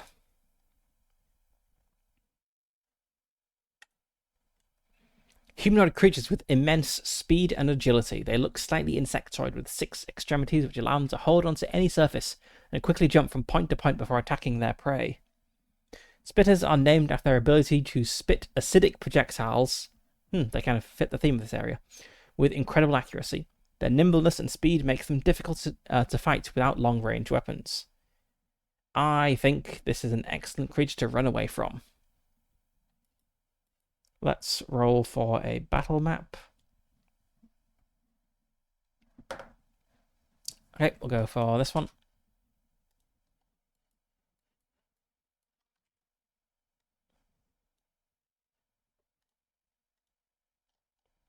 So we have, let's see, the Spitter, does it have speed? It does not have speed. Oh, they always attempt to stay at least 3 hexes away. Interesting.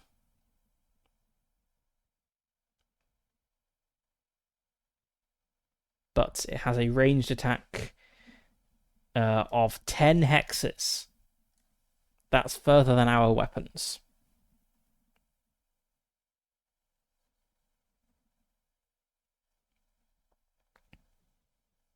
So surely it's going to stay at least... Surely it's going to stay out of our weapon range. Because it has 8 intelligence, which is low but not, like, stupid. So I think this creature would, because it can attack at a very long range, is going to stay out of our weapon range, which means we should try to just leave immediately. Anyway, let's roll initiative. It has ambushed us, so it will get a +2 on this. Is initiative a D10 or a D20? I can't remember. Let's see, initiative.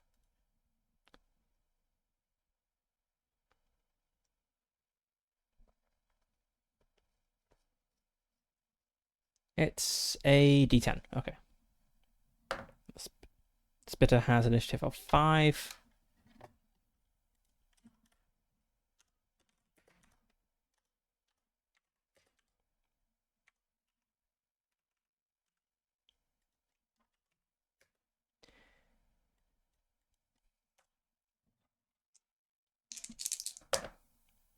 And we have a 5 and a 4.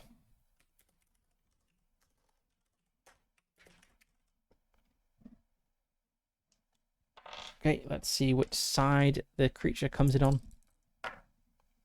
We're both coming in at the west, but because we're on the same side, you have to be placed as far away from it as possible. There's not really much point setting up this if we're just going to run away immediately, but let's do it.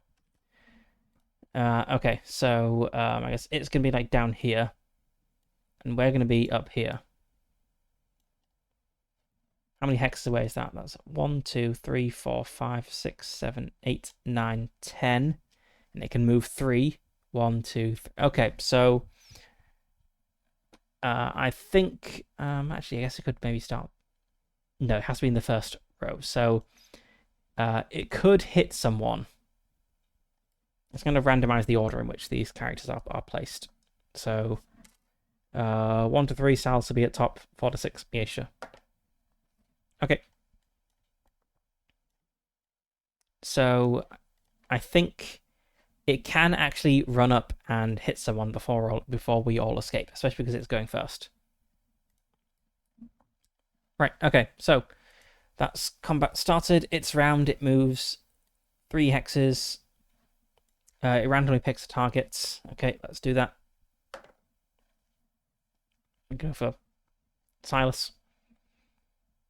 So it's moved up 3 spaces, and I've got 1, 2, 3, 4, 5, 6, 7, 8, 9. Yep, I'm within range. So it is going to do a thing. Let's determine what it does here. 2. Unnatural reflexes. The Spitter increases its initiative by 1. Okay, that's good.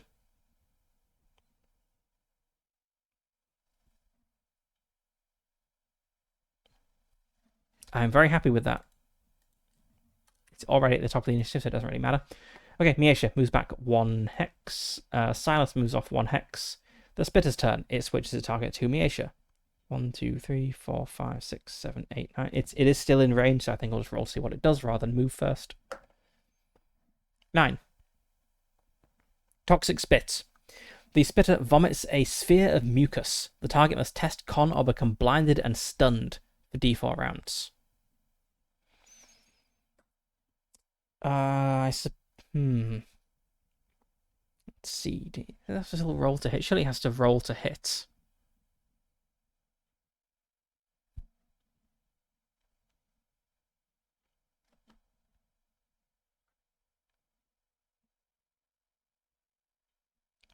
Yeah, I feel it has to roll to hit to do that.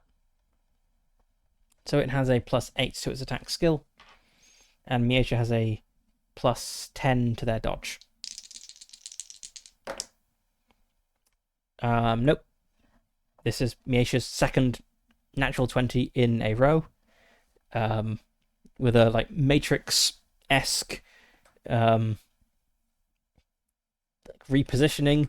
The horrible ball of acidic spits, just like toxic, I guess, just hits the wall by Miesha and just like hisses slightly. And it's now Miesha's turn, who backs off. Okay. A very successful combat.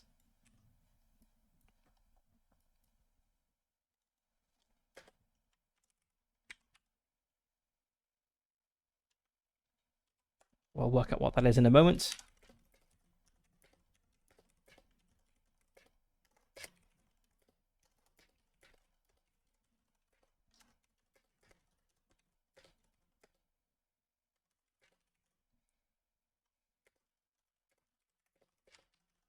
So we run away, I think, heading in the direction we were going, so deeper into the facility. And let's see where we are.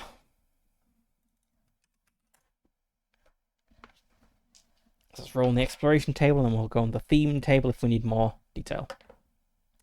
5. A hazard manifestation. An encounter with the site hazard. What is the hazard? Thought the hazard was lockdown. Yeah, the hazard is lockdown. Site hazard manifestations.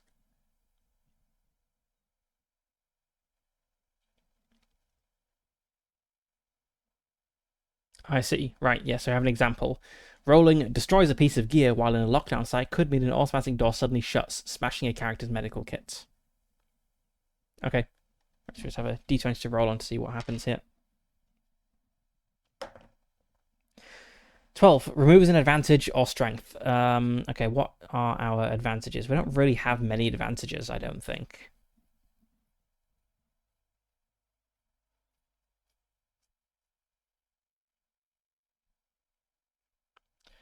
I suppose an advantage is that we were able to creep through the synth vats without being noticed. Maybe entering this room sets off an alarm.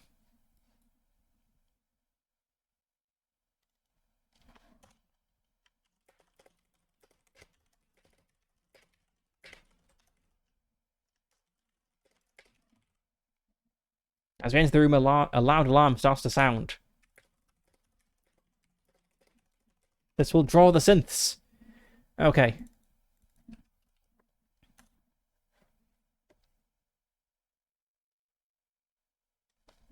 So we've moved into like a security checkpoint, perhaps. If it's a checkpoint, that would suggest it is connected to somewhere else that it is securing. So let us proceed onwards. What sort of connector do we have? Another corridor with another chance of being ambushed. No ambush this time, though. Okay, so let's check time. I think we had a combat. We need to rest at least once per hour. So that marks that. Then time resets. Then we move into the next area. We'll need to lockpick it. And we also have a chance of an encounter. Right. So we're charging down the hallway. We make an encounter check. 1. We are ambushed by something. I feel like I'm getting a lot of 1s or 2s on the encounter D10 here. This will be the third combat of... I mean, I'm just going to run away from it. But we'll see. Okay, so encounter number 3 is a taker.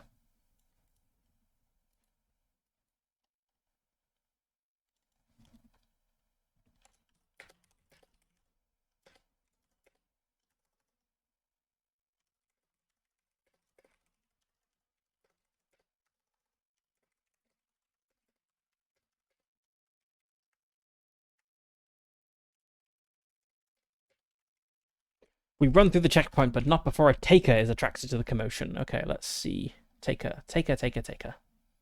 While similar in appearance to spitters, there are many theories they're related. A taker's strategy couldn't be more different.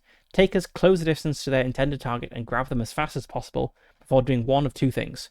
Rushing out as fast as possible, never to be seen again, or gluing them to a wall with a web of sticky mucosity while it deals with other threats. Okay.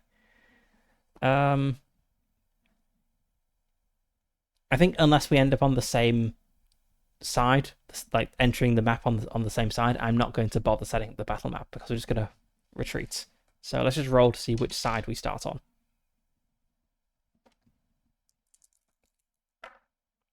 Okay, we're starting on different sides.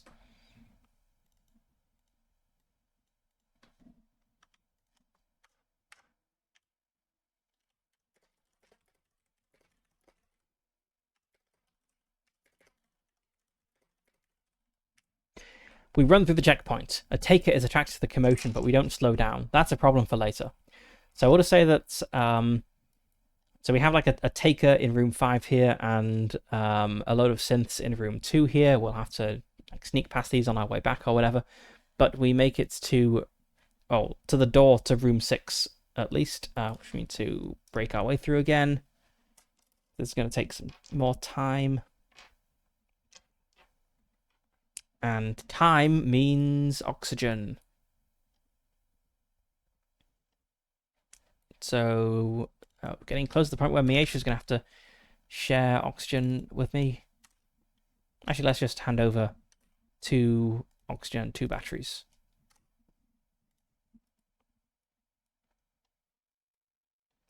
So, I've got 3 of each now. Gone down by 1 and then gained 2 from Miesha.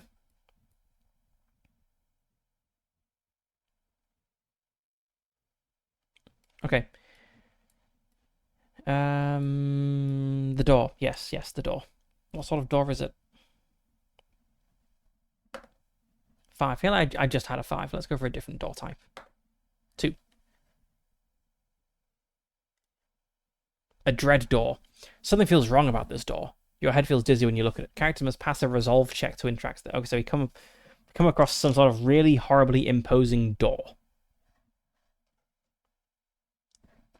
Resolve check. What's my resolve? 6. Easy. There's got to be something cool behind this door, though.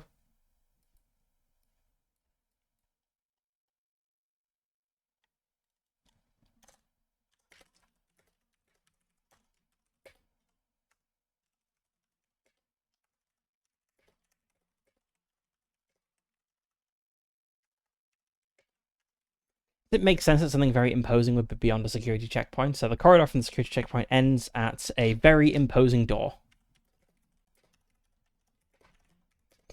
The RSAF used psychic technology as well. So maybe it's a further security mechanism that's kind of projected upon us. We're not supposed to be here, so like the door itself tries to drive us away.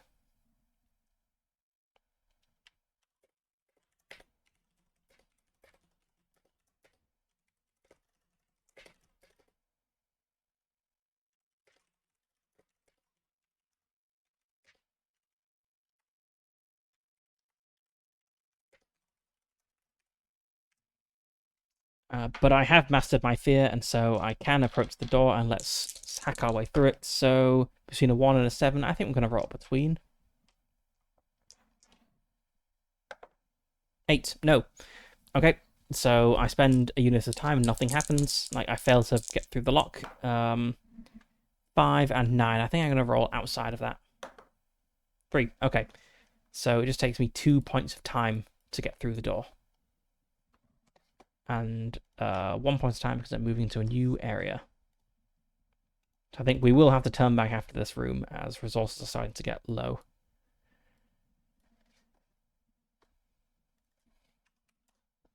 But what is there? Hopefully something valuable.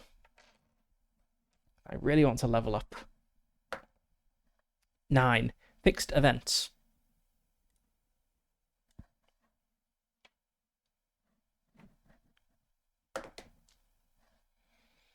A random character is assaulted by terrible vision. That fits with the psionic door. Incomprehensible creatures emerge from the walls, leaving bloody trails in their wake. Character gains D10 stress and must pass a will check to avoid firing at will. Other divers must pass a dex check or be hit.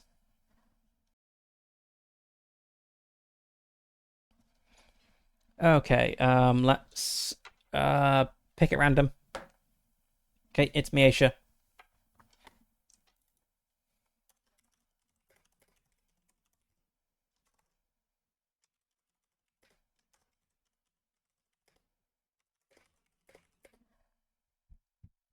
So Miesha clutches his head and begins to look around fearfully.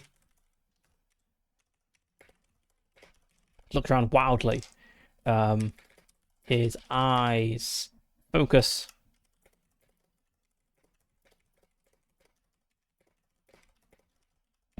His eyes focus for a moment on me, and he pulls out his pistol. Miesha, no! He needs to pass a... So he gains stress. 7 stress. Should probably have gained stress from the various combat encounters we've been in, but whatever. So that's 11 stress, which I think that's a threshold to do something. So let's just see. Yeah, I probably should have gained stress for like facing danger or whatnot. Oh, facing an aberration encounter plus 5 stress. Okay, so we've had 3 aberration encounters now. So we should both be up 15 stress. I think that's pretty close to the danger zone, right? Yeah, 20 stress is earning an obsession. Okay, let's just say that this is like our breaking point entering this room.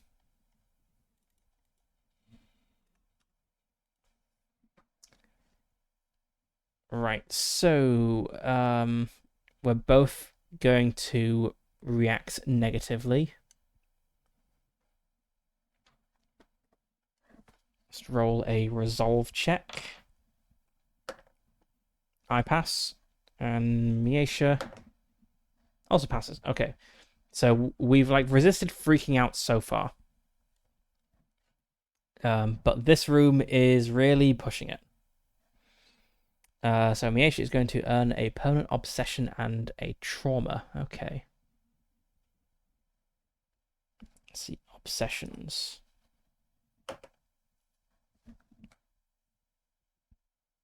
Six. Chosen one. We've already got a chosen one thing. I could say this is it's really intensified.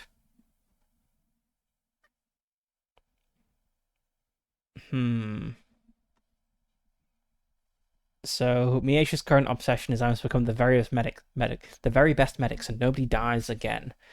Maybe like these places are sick. It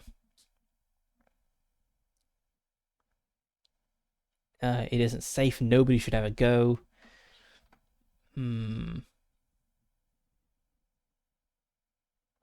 Let's see.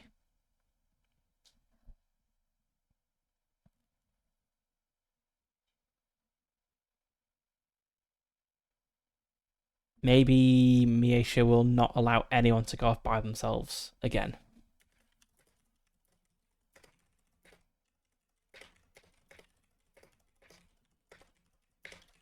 I'll never allow someone to be alone in these evil places. Never again. Okay, and we get a trauma.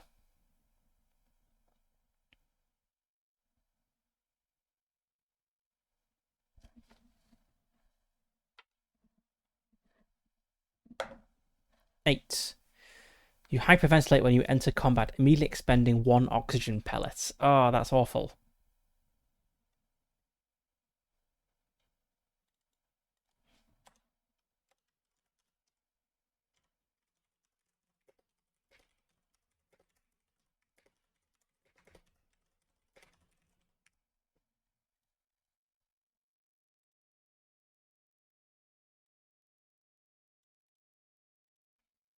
Okay, but then that does reset Miesha's stress, but they do need to make a resolve check still to avoid shooting me.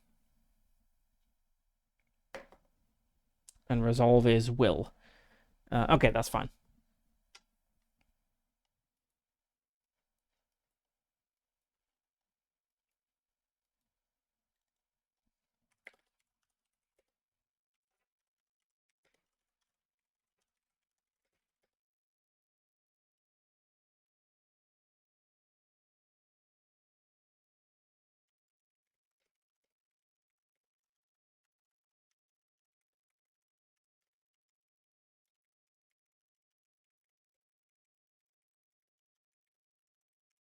Miesha begins hyperventilating and falls to his knees, dropping the gun. After a few minutes, he clambers back up, shaking. I'm going to mark off 1 oxygen pellet for Miesha. I think that's an appropriate bad thing. Okay, so in some sort of incomprehensible room, I think. Yeah.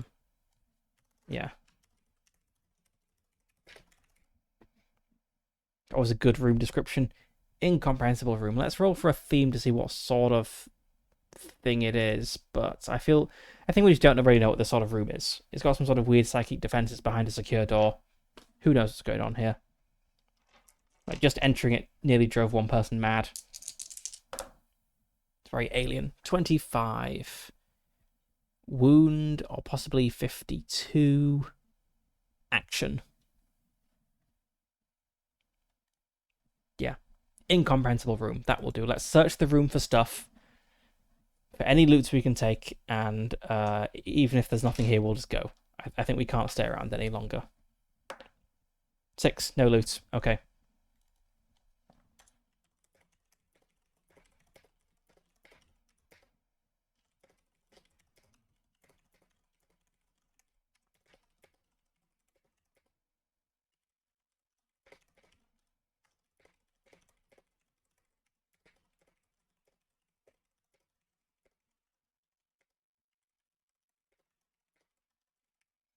We search for anything of use but find nothing. We must leave this place before something worse happens.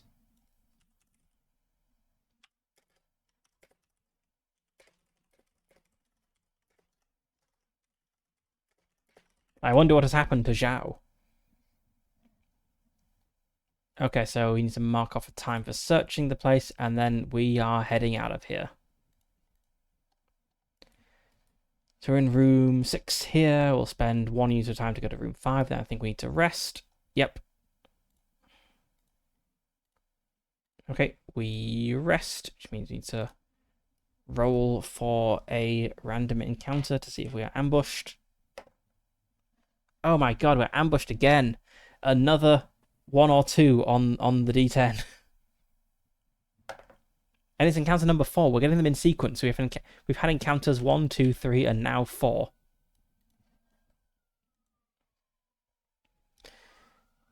All right. It is a Cybane.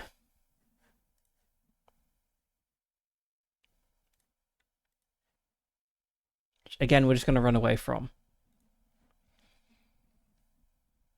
It can only move 1 hex, so it is as fast as us, so we can definitely run away unless we start on this. Even if we run on the same side, we can start a... Oh, it's got a range of 12, though. So possibly if it wins initiative, it might be able to get someone. Okay, I guess we need to look at this a little bit then. Cybane, bloated, grotesque humanoids whose faces are always covered by heavy-looking metallic hammers. Hammers? Helmets. They prefer to keep their distance while summoning strange phenomena upon the crew. KSA scientists are unsure what the source of their powers is, but theories range from ESP to extremely advanced technology. Whatever powers them, they can sow chaos and destruction on an unsuspecting crew in a matter of seconds. Okay, we are entering combat against an aberration, which means we each gain 5 stress, and Miesha will hyperventilate and waste an oxygen pellet. I cross 20, and so hit my breaking point, and bad things happen.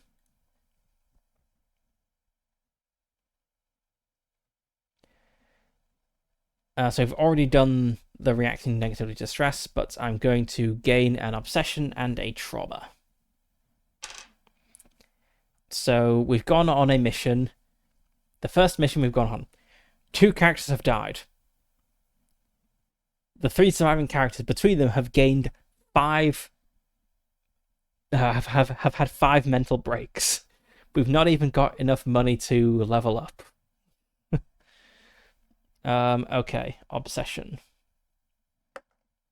11. Shame. You try your best, but you're useless. Everything you do is wrong, and you cannot stop apologizing for not measuring up. Okay.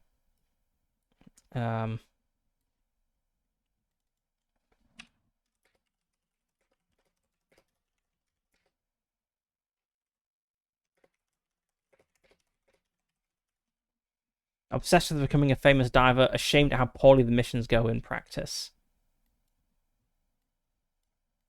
Also, did I just not roll for traumas for past things?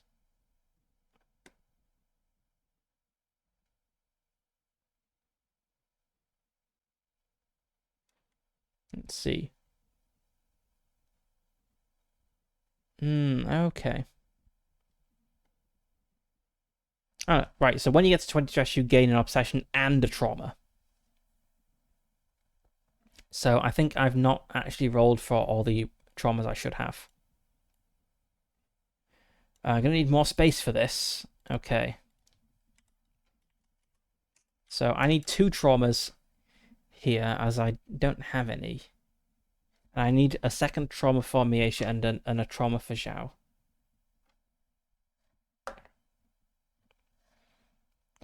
Four and oh no, it does affect things. Maybe I did. Yeah. I decreased my perception. Okay, right. So, let's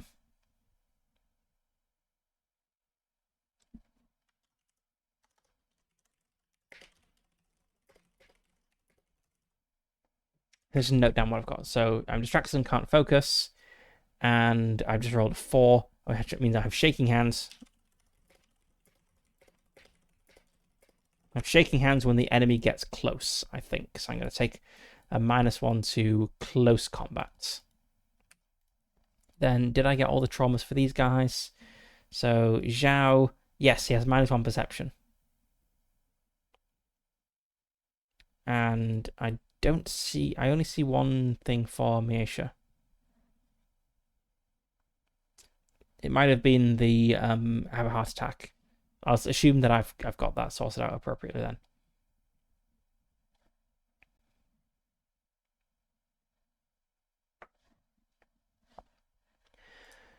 Okay, right, let's just roll to see what side of the map we end up on.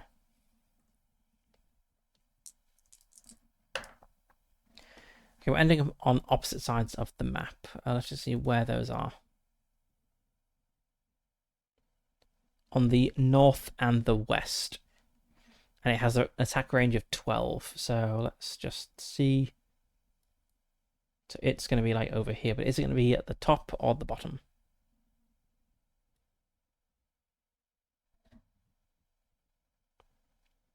Because if it's at the top, that's 1, 2, 3, 4, 5, 6, 7, 8.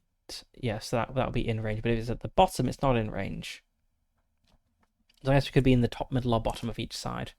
So let's just roll those. Okay, so I was reading that as like 3 is like top, middle, bottom. 1, 2, 3. Or left, middle, right. 1, 2, 3. Okay, so we're in opposite corners. Which is 1, 2, 3, 4, 5, 6, 7, 8, 9, 10, 11, 12, 13, 14, 15. Okay, it can't close with us before we move off the map. So we don't really encounter it. We see it in the distance. Because it can only move 1 hex per round, so it is fine.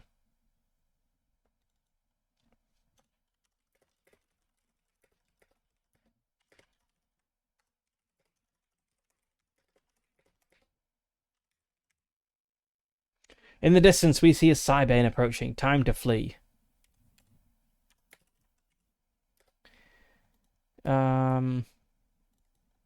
Okay. You don't really need to note that we just passed through somewhere. Okay, so I think that actually happened in room 5 here, but whatever. Oh no, it happened while resting, which I think was in room 5. Yeah, let's go with that. Okay, so now we move to room 2.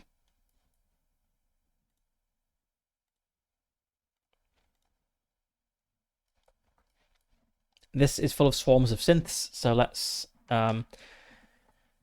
maybe that. So we lost an advantage by the alarm going off, and I said that was going to be related to this room. So I think probably they're not like all hiding anymore. They're all over the place, like moving around like mad because there's a very loud alarm that has disturbed them. So creeping through the room is not going to work because there's little synths everywhere.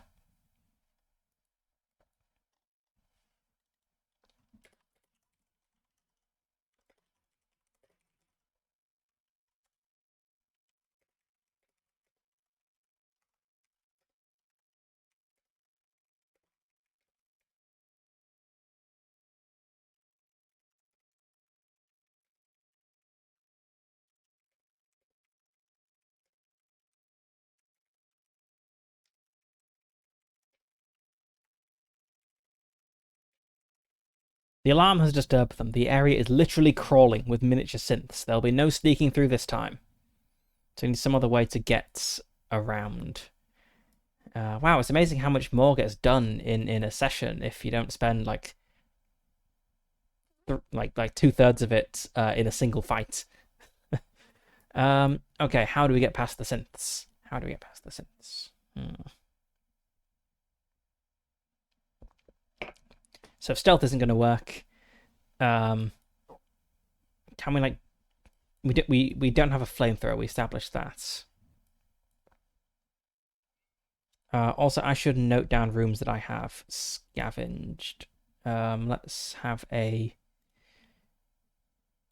dashed border for those, or maybe a dotted border. Yeah. So I think I have scavenged these rooms.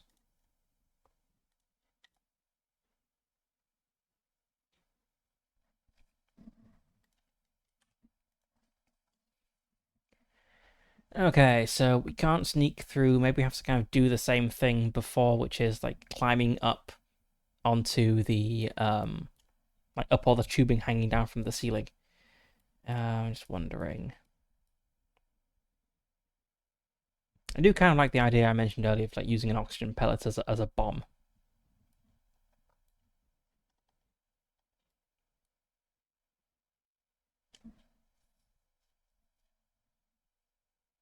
I think I'm going to go with that actually. I'm going to set 2 oxygen pellets on fire and just like chuck them into the room to clear some space. So I guess kind of like jury rigging a bomb out of oxygen pellets without blowing my fingers off. That's probably a science roll.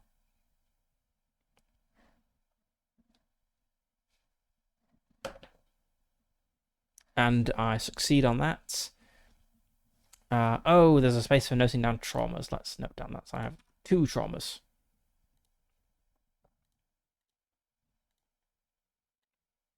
Is there a space for the NPCs to have traumas noted?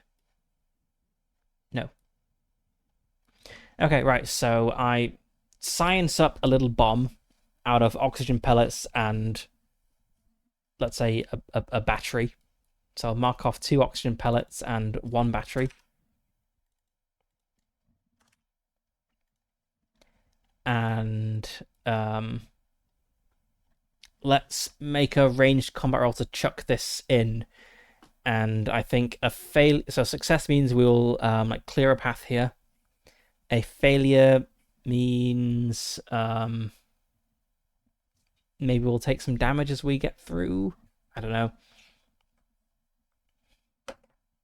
It's a success anyway, it doesn't matter. Okay, so I take 2 of my oxygen pellets and a battery.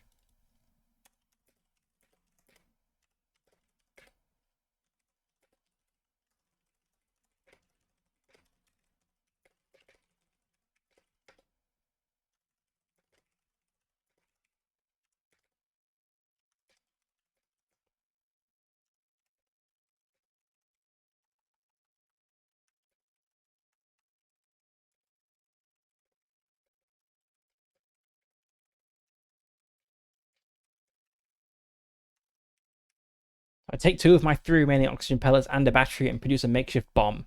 The explosion clears a path we can run through to the docks. So let's mark off another time as we make it to the docks. And now the real question is, what happened to Zhao? Is Zhao alive or dead? I'm gonna give it a 50-50.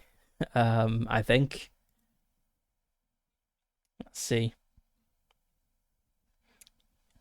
Yeah, 50-50, alive or dead.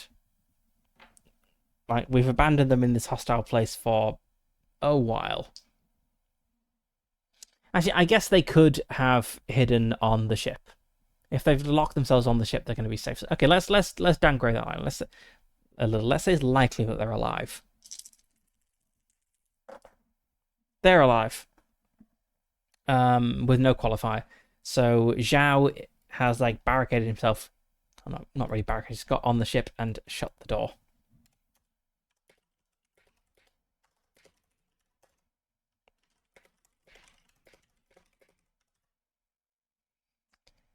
Why did Zhao not leave though? Let's see what horrible personality trait did he get? He thinks he should be in charge and blames Silas for all wrongs. But he is principled, so maybe he feels ashamed at. Not really ashamed. He didn't like run away out of fear. If maybe he thinks like because he should be in charge, like he shouldn't abandon. I don't think it's actually related to the wanting to be in charge thing. I think he just thinks that abandoning people while there's still hope would have been wrong.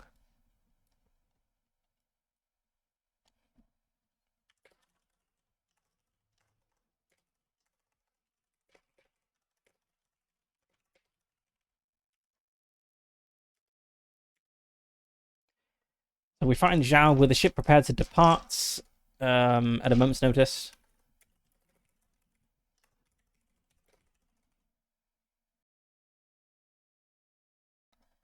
He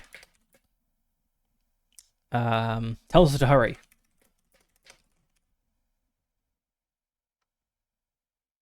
In a commanding tone of voice.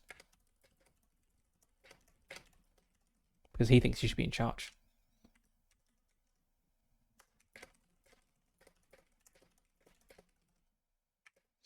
He tells us to hurry, that there is no time to waste. In a commanding tone of voice, we pile onto the ship and depart.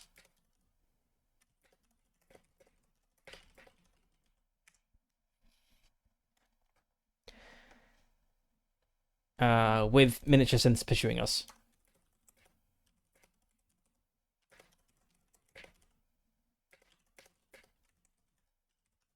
With the synths pursuing us to the force shield. I think there's like a... I think the dock's just kind of seeming like open into space, and there's like a transparent force field thing holding the atmosphere in. Okay, right, we're on the ship.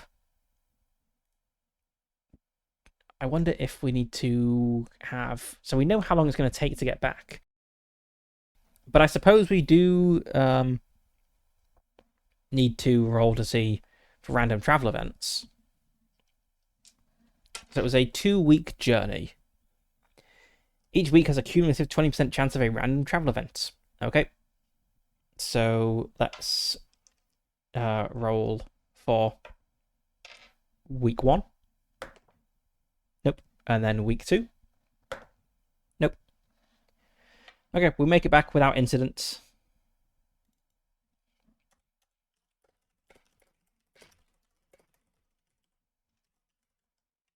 Well, without further incident, because, you know, 2 characters have died. Okay. We did it. Right.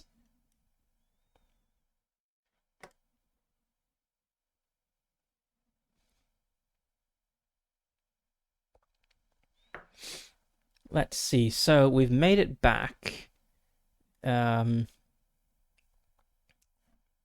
Got what did I say it was? 825 experience.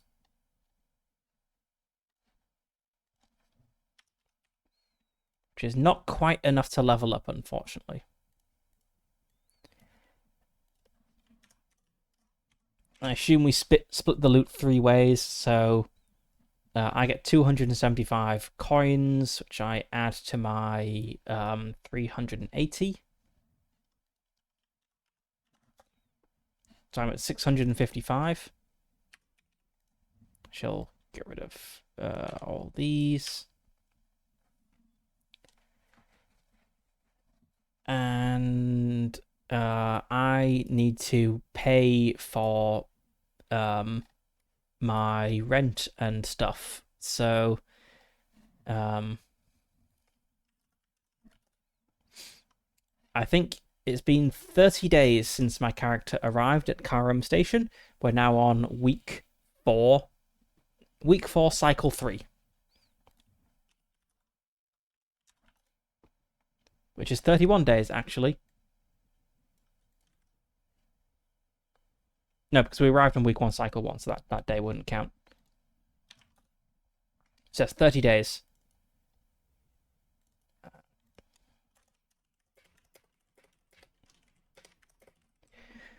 So let's work out what that is. I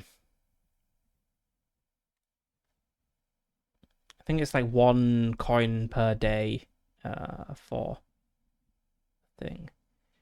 Actually, let's see, we're like nearly 2.5 hours in. Let's have a brief break and then we'll get back and pay for stuff and do some downtime. So I'll be back shortly.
Okay, I'm back. Let's figure things out.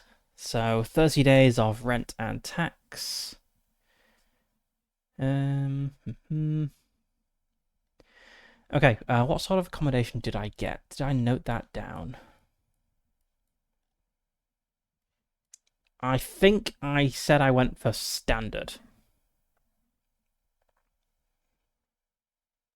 And it says that's what most divers try to get. So that's 50 credits a week. So we are what was it, 4? Yeah, we're 4 weeks in, so I will mark off 200 credits. That's like nearly all of my share.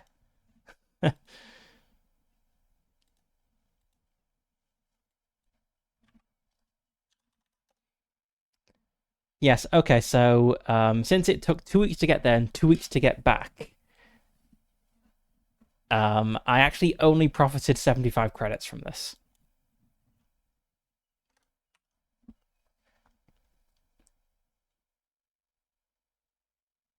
It doesn't mention how much the air tax costs, but I think the Karam Station Blues did.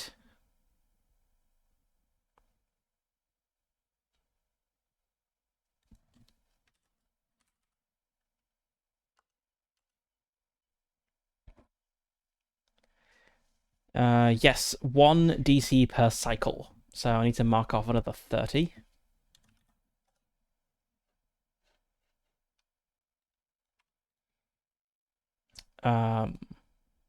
Okay, amazing. I made 45 credits from this expedition. Wow. Man, this is a terrible way to make money. Why would anyone do this?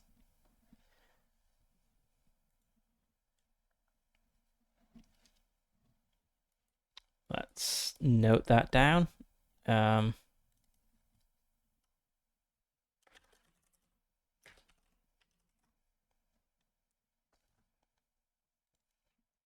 That's truly awful.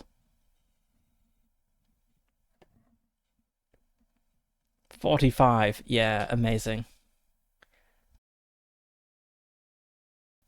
Imagine how successful you need to be to afford the gold tier accommodation. That's 100 credits a week.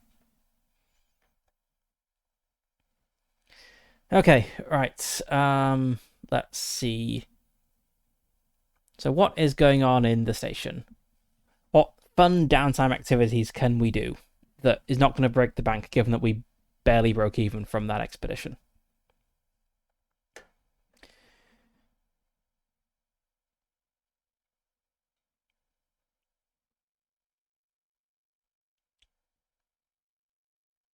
Life at the station.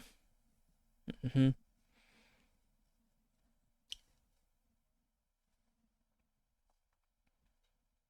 Character may roll on the carousing table once per cycle. Okay, so I think immediately go out drinking to try to put the terrible memories behind me. 52. You wake up with a massive hangover. -2 to all skill checks for the next 2 cycles.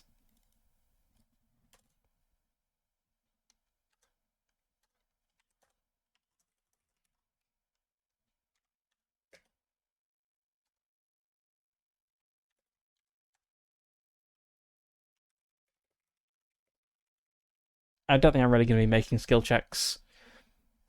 Okay, characters can bond. They can study. Ooh. Or they can train to increase their... okay, it's only temporary advantage for the next mission. That's not amazing. And if you fail, you have a penalty to the next mission. That's actually, it seems pretty rough. Virtual learning costs 3,000 credits. Oh my god. I wonder if I just did like phenomenally bad in finding resources to sell on that expedition. The oxygen and ammo are supplied for free by the Karam Station authorities. So we will get 5 oxygen pellets and 5 batteries. And it doesn't mention ammo. I guess we must get ammo for the pistol with it. But yes, we lost ammo for our nice guns. So I need to buy ammo, I suppose.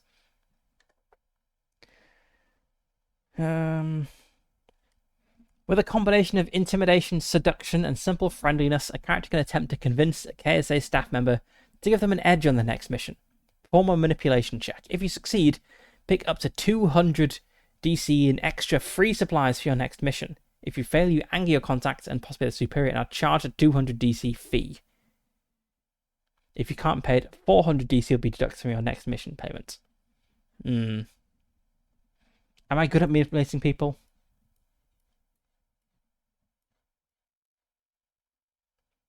No, I'm not good at manipulating people. Okay, I'm not going to try that then. So to see what is going on. I guess I will have to buy ammo, but what else is going on here? So I have the museum. That sounds cool. Guess we'll visit the museum. There's the red light districts. Among all the district's many different spots, one holds a special place in all divers' hearts: the Red Asteroid. This is the only spot in the whole outer ring that is reserved exclusively for divers and station staff. Here they share stories, mourn their dead, and get drunk enough to sign up for a new mission. Okay.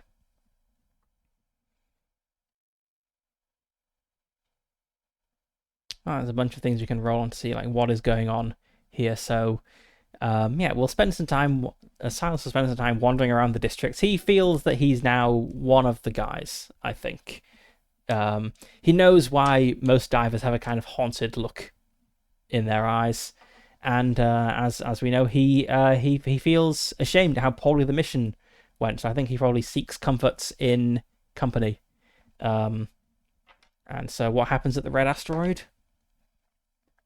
A drunk diver showed off their new augmentations by lifting people above their head. Okay, Silas is like sat at a table watching some guy with like huge artificial muscles lift people up, and he's thinking, I wish I could be as successful as that guy.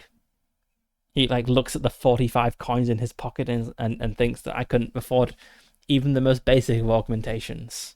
So maybe that doesn't really improve his mood, I don't think. Maybe we encounter some colourful locals.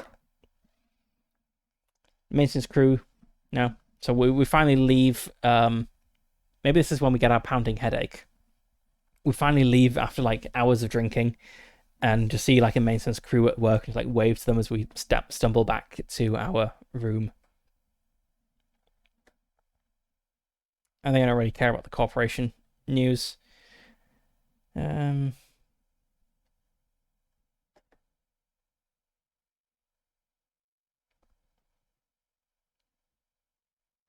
see. So we've done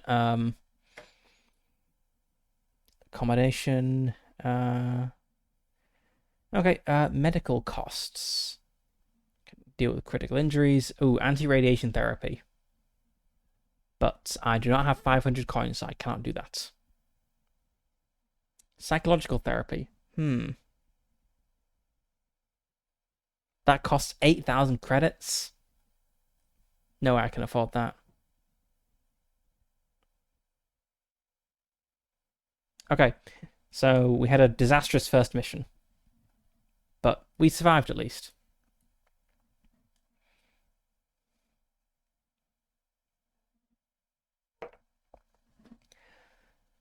We're going to need 2 more crew members for the next mission, I think. So,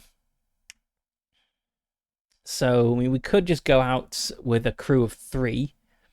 There are 3-person ships, but I think we've learned that death comes quickly in Across 1,000 Dead Worlds, so it's better to have more people. So let's roll up 2 NPC crew members. Let's just start a new NPC sheet up here.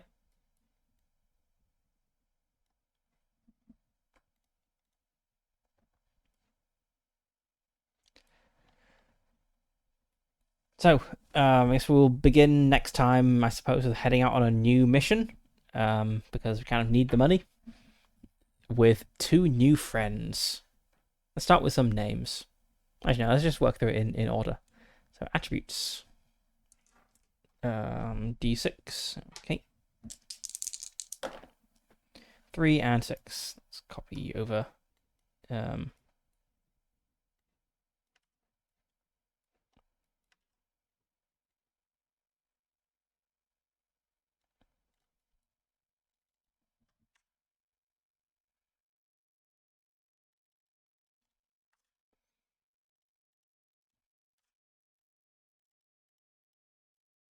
to all have the kind of same basic gear.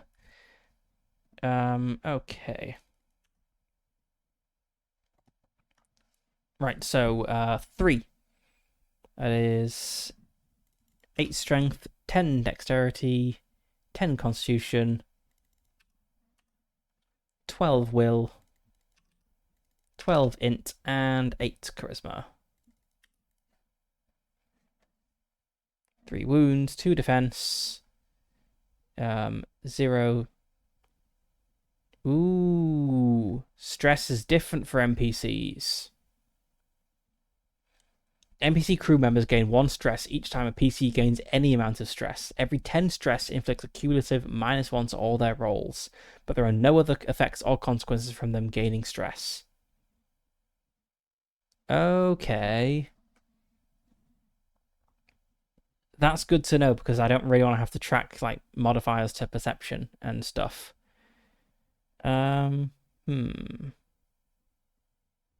Okay. Then I guess everyone's going to be down to 0 stress because they can take plenty of time to relax. So let's just get rid of that, actually. That's nice. I don't like the wasting of the oxygen pellets. So very happy that that's not happening anymore.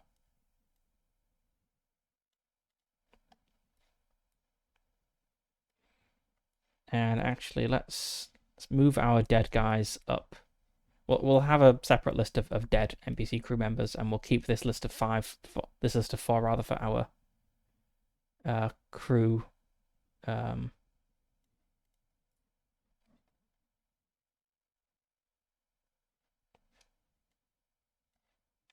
move this to the bottom.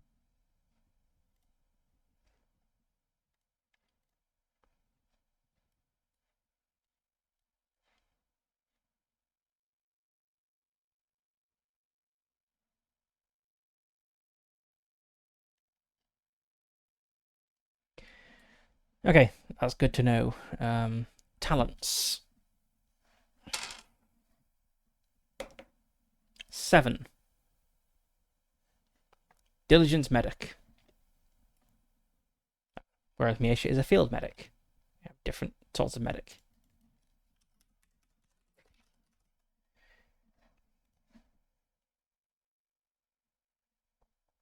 Starting gear.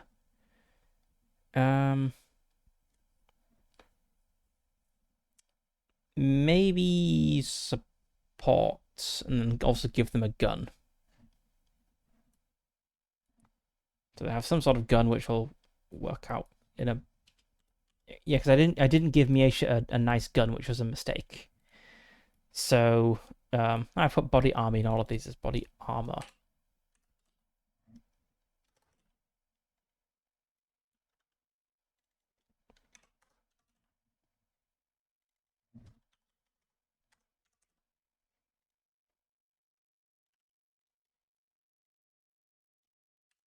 I feel having more medical kits can't be a bad thing. So 2 medical kits, 10 oxygen pellets.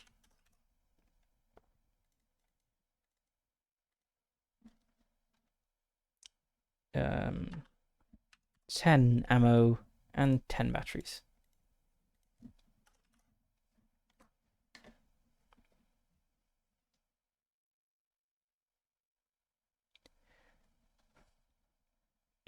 Okay, so yes, they have their own money.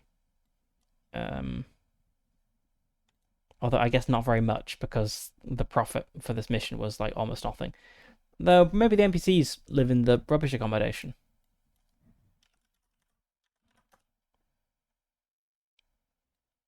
The NPCs maybe got like 200 each from this if they live in the terrible accommodation.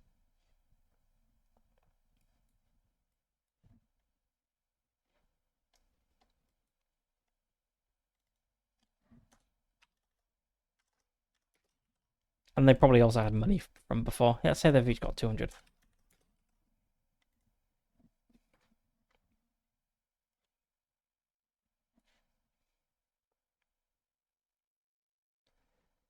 Okay, so need descriptions, which are Not here in this random NPC crew list. They must be somewhere else.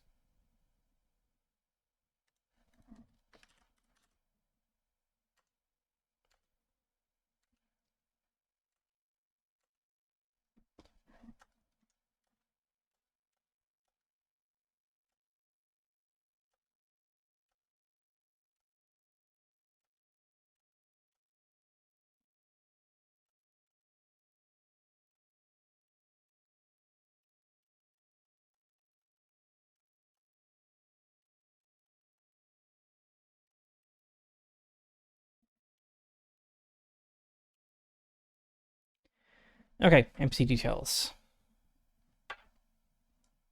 Gender and age. Female, appearance, and elderly. Another elderly woman. I feel we've encountered a bunch of elderly women exploring.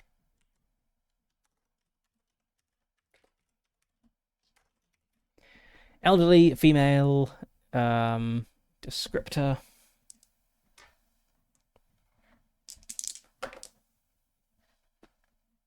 Disdainful. Okay. A disdainful old woman.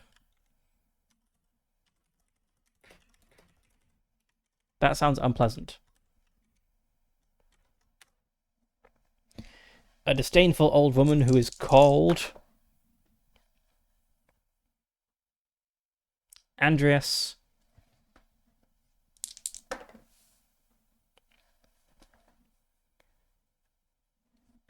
Legrand.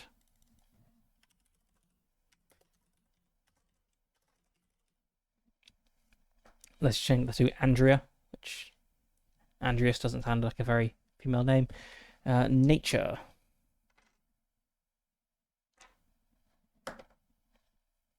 Cautious.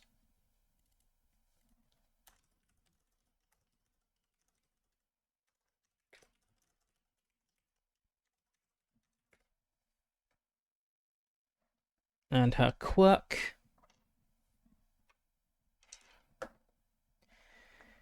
is that she carries a little sketchbook.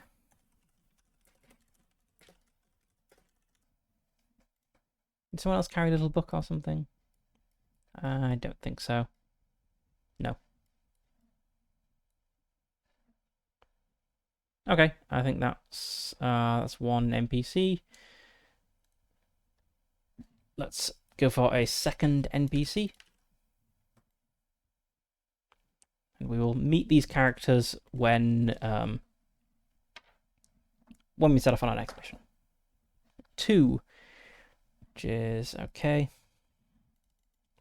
10, 12, 8, 10, 10, 10.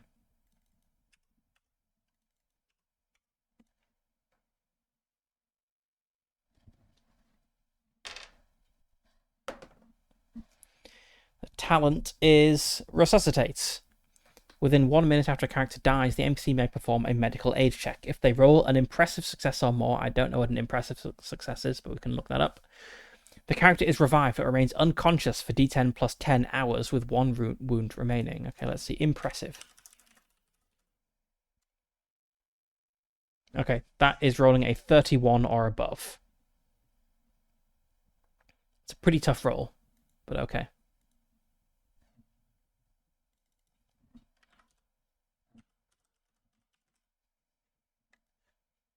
Then for gear, I don't really want like a third medic. So I think I want another fighty person. Possibly just standard. Yeah, just go for standard. So the same gear loadout as Xiao. The Fire Stinger GL, the body armor. 10 oxygen pellets. 10 ammo and 10 batteries.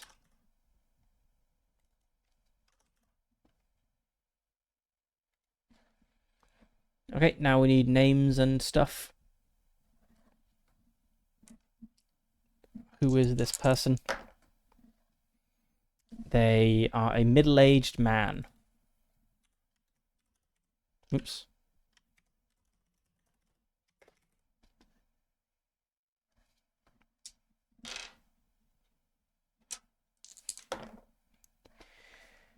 who is courteous and is called... Well, let's put there courteous.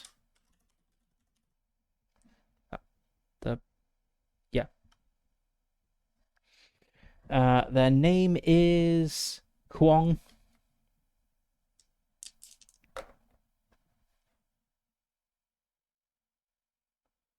Huang Daiwan.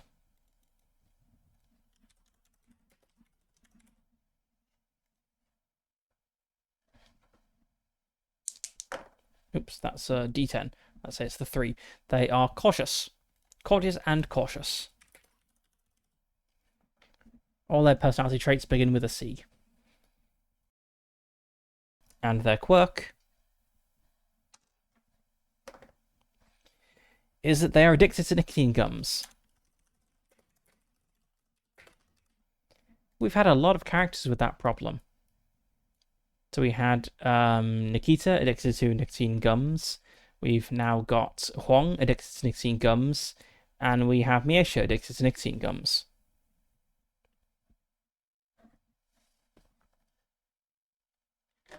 But that's it. So that's our replacement characters.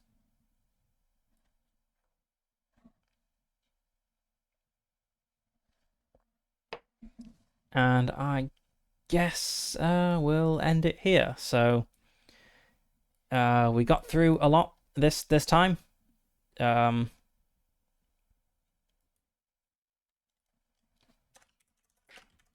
that's what I did for my downtime.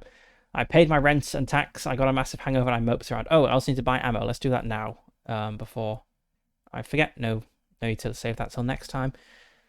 So at least the NPCs can buy their own ammo. Let's see. Ammo, is it bought with the weapon or is it a separate thing?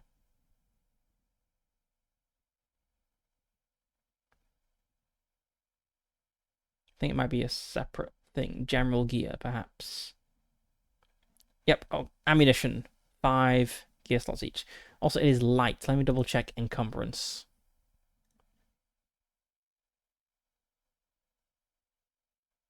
Okay, 10 light items in a slot.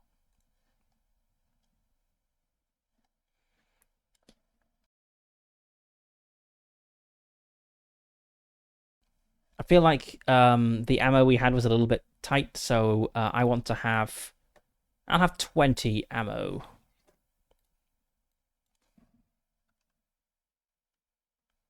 Hang on, what is it? 5? No, it's... Okay, it's 5 per gear slot, and you fit 10 in a gear slot. Because it is... No, it costs 5, and it is light.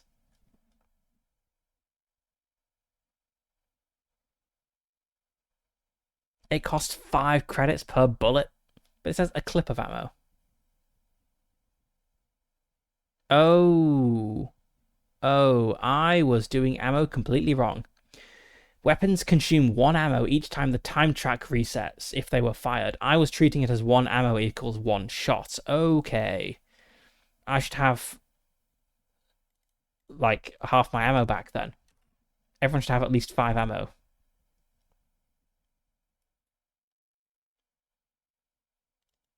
In fact, everyone started with 10 ammo and we were supplied with no... Okay, that makes sense why we weren't supplied with ammo. So I think everyone should have at least 5 ammo.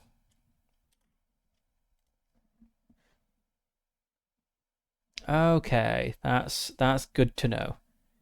Because I was thinking as we did this, as we explored, like, man, I've run out of ammo. I'm really stuck. But no, 1 ammo is 1 entire clip. It's not a bullet. Okay, right. But still, let's stock up a bit on ammo. So if I have 10 ammo, I can stay there for 10 hours, which is pretty good. Mark off 5 here. Oxygen pellets. It's cost 5. I'll buy 9 of them, so I come up to... Could I have won so many fights? I'm not sure. How many oxygen pellets do we get? Give them 5 oxygen pellets. I'll get up to... but then the trauma makes you waste them. I'll buy 9 oxygen pellets. I'll get up to 10.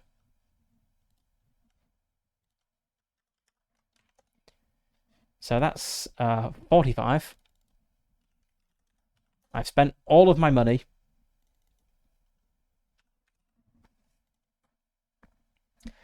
And batteries. Let's get up to 10 batteries as well.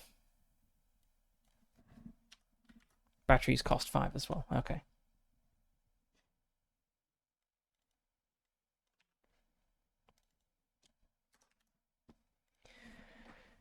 Okay. Ammo, oxygen pellets, batteries, swimming gear. Clothing costs 200. Oh my god. I'm not buying nice clothes. I'll just walk around in whatever rags I'm wearing.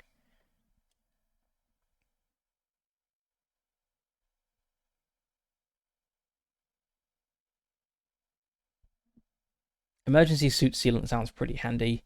A tube containing a unique sealing compound which temporarily repairs small tears and holes in any type of exploration suit. Each tube contains 10 uses. Like if I go into a place that has like a toxic atmosphere or even vacuum and my suit gets torn, that's it. Game over. So I will buy an emergency suit sealant.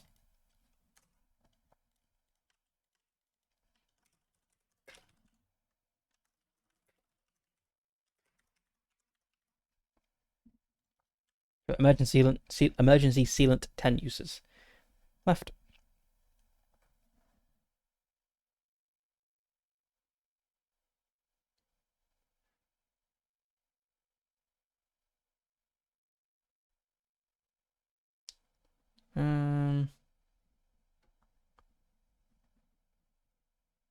Yeah, if something costs on the order of like hundreds, I can't get that.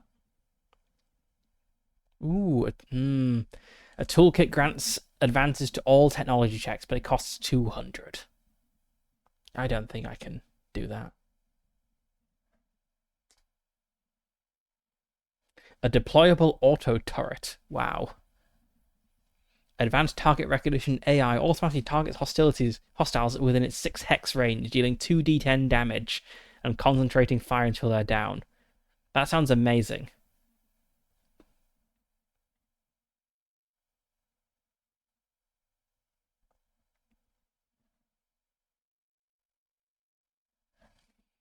There's some pretty good gear here.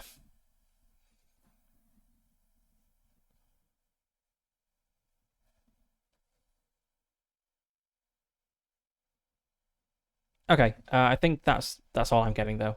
I can't really afford any like super cool weapons or anything. Let's just have a look at these guys. So I'm gonna leave these two at their default gear. I don't think I can afford weapons for them really. Yeah, not really. In fact, do they start with body armor? Is that in the gear? Let's check. Let's see, NPCs. No, it wasn't in that chapter. It was here. Okay, right. So yes, they do all start with the body armor. Okay. So let's top up these guys.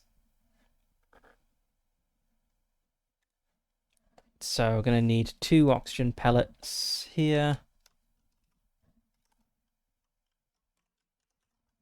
2 oxygen pellets and 4 ammo and 2 batteries, which is gonna cost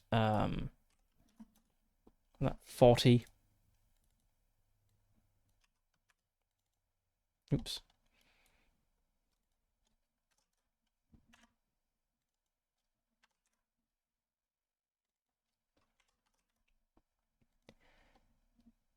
And yeah, that's probably fine. It'd be nice to get a cooler weapon for Zhao, but I don't think we can afford it.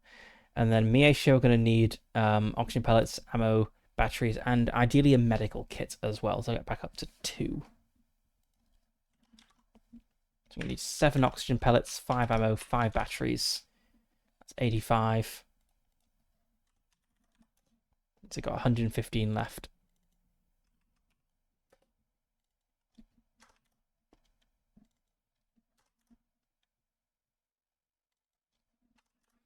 How much is a medical kit? Medical kit costs 100, so I can just get a medical kit. However, we do have 3 medical kits between us. Also, did our medic there start with Anything cool? Yeah, they start with some anti-rad pills.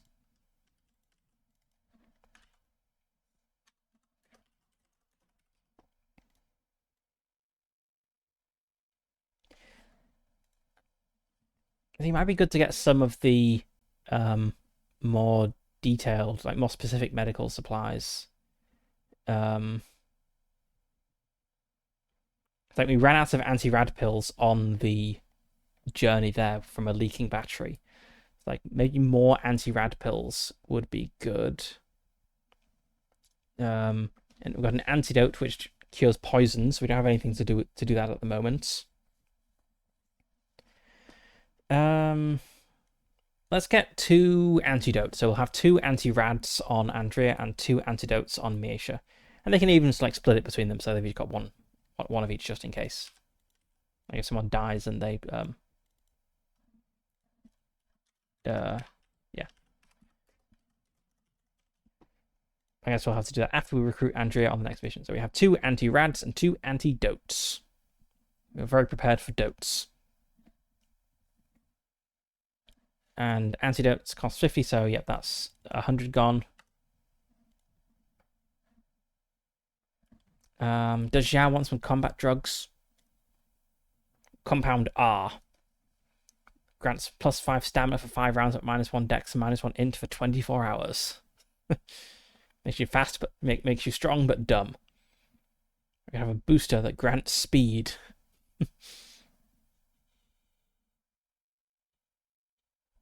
I think we're good, maybe. Probably want to save up for better weapons and armor, actually. Okay, I think that's everything needed. I suppose I could buy some drugs just in case. No, I think that's good. Okay, so we'll end it here and resume next week with probably setting off to another site. Since I'm keeping these campaigns short now, I guess the next site may be the last. And then after we do that next site, which will take a few weeks, we will play something else. I'm thinking maybe a fantasy game. And then after that, probably Astro Prisma, which I'm looking forward to. So that is Across 1,000 Dead Worlds. Tomorrow we'll be playing more Caves of Qud. So thanks for watching, and see you next time.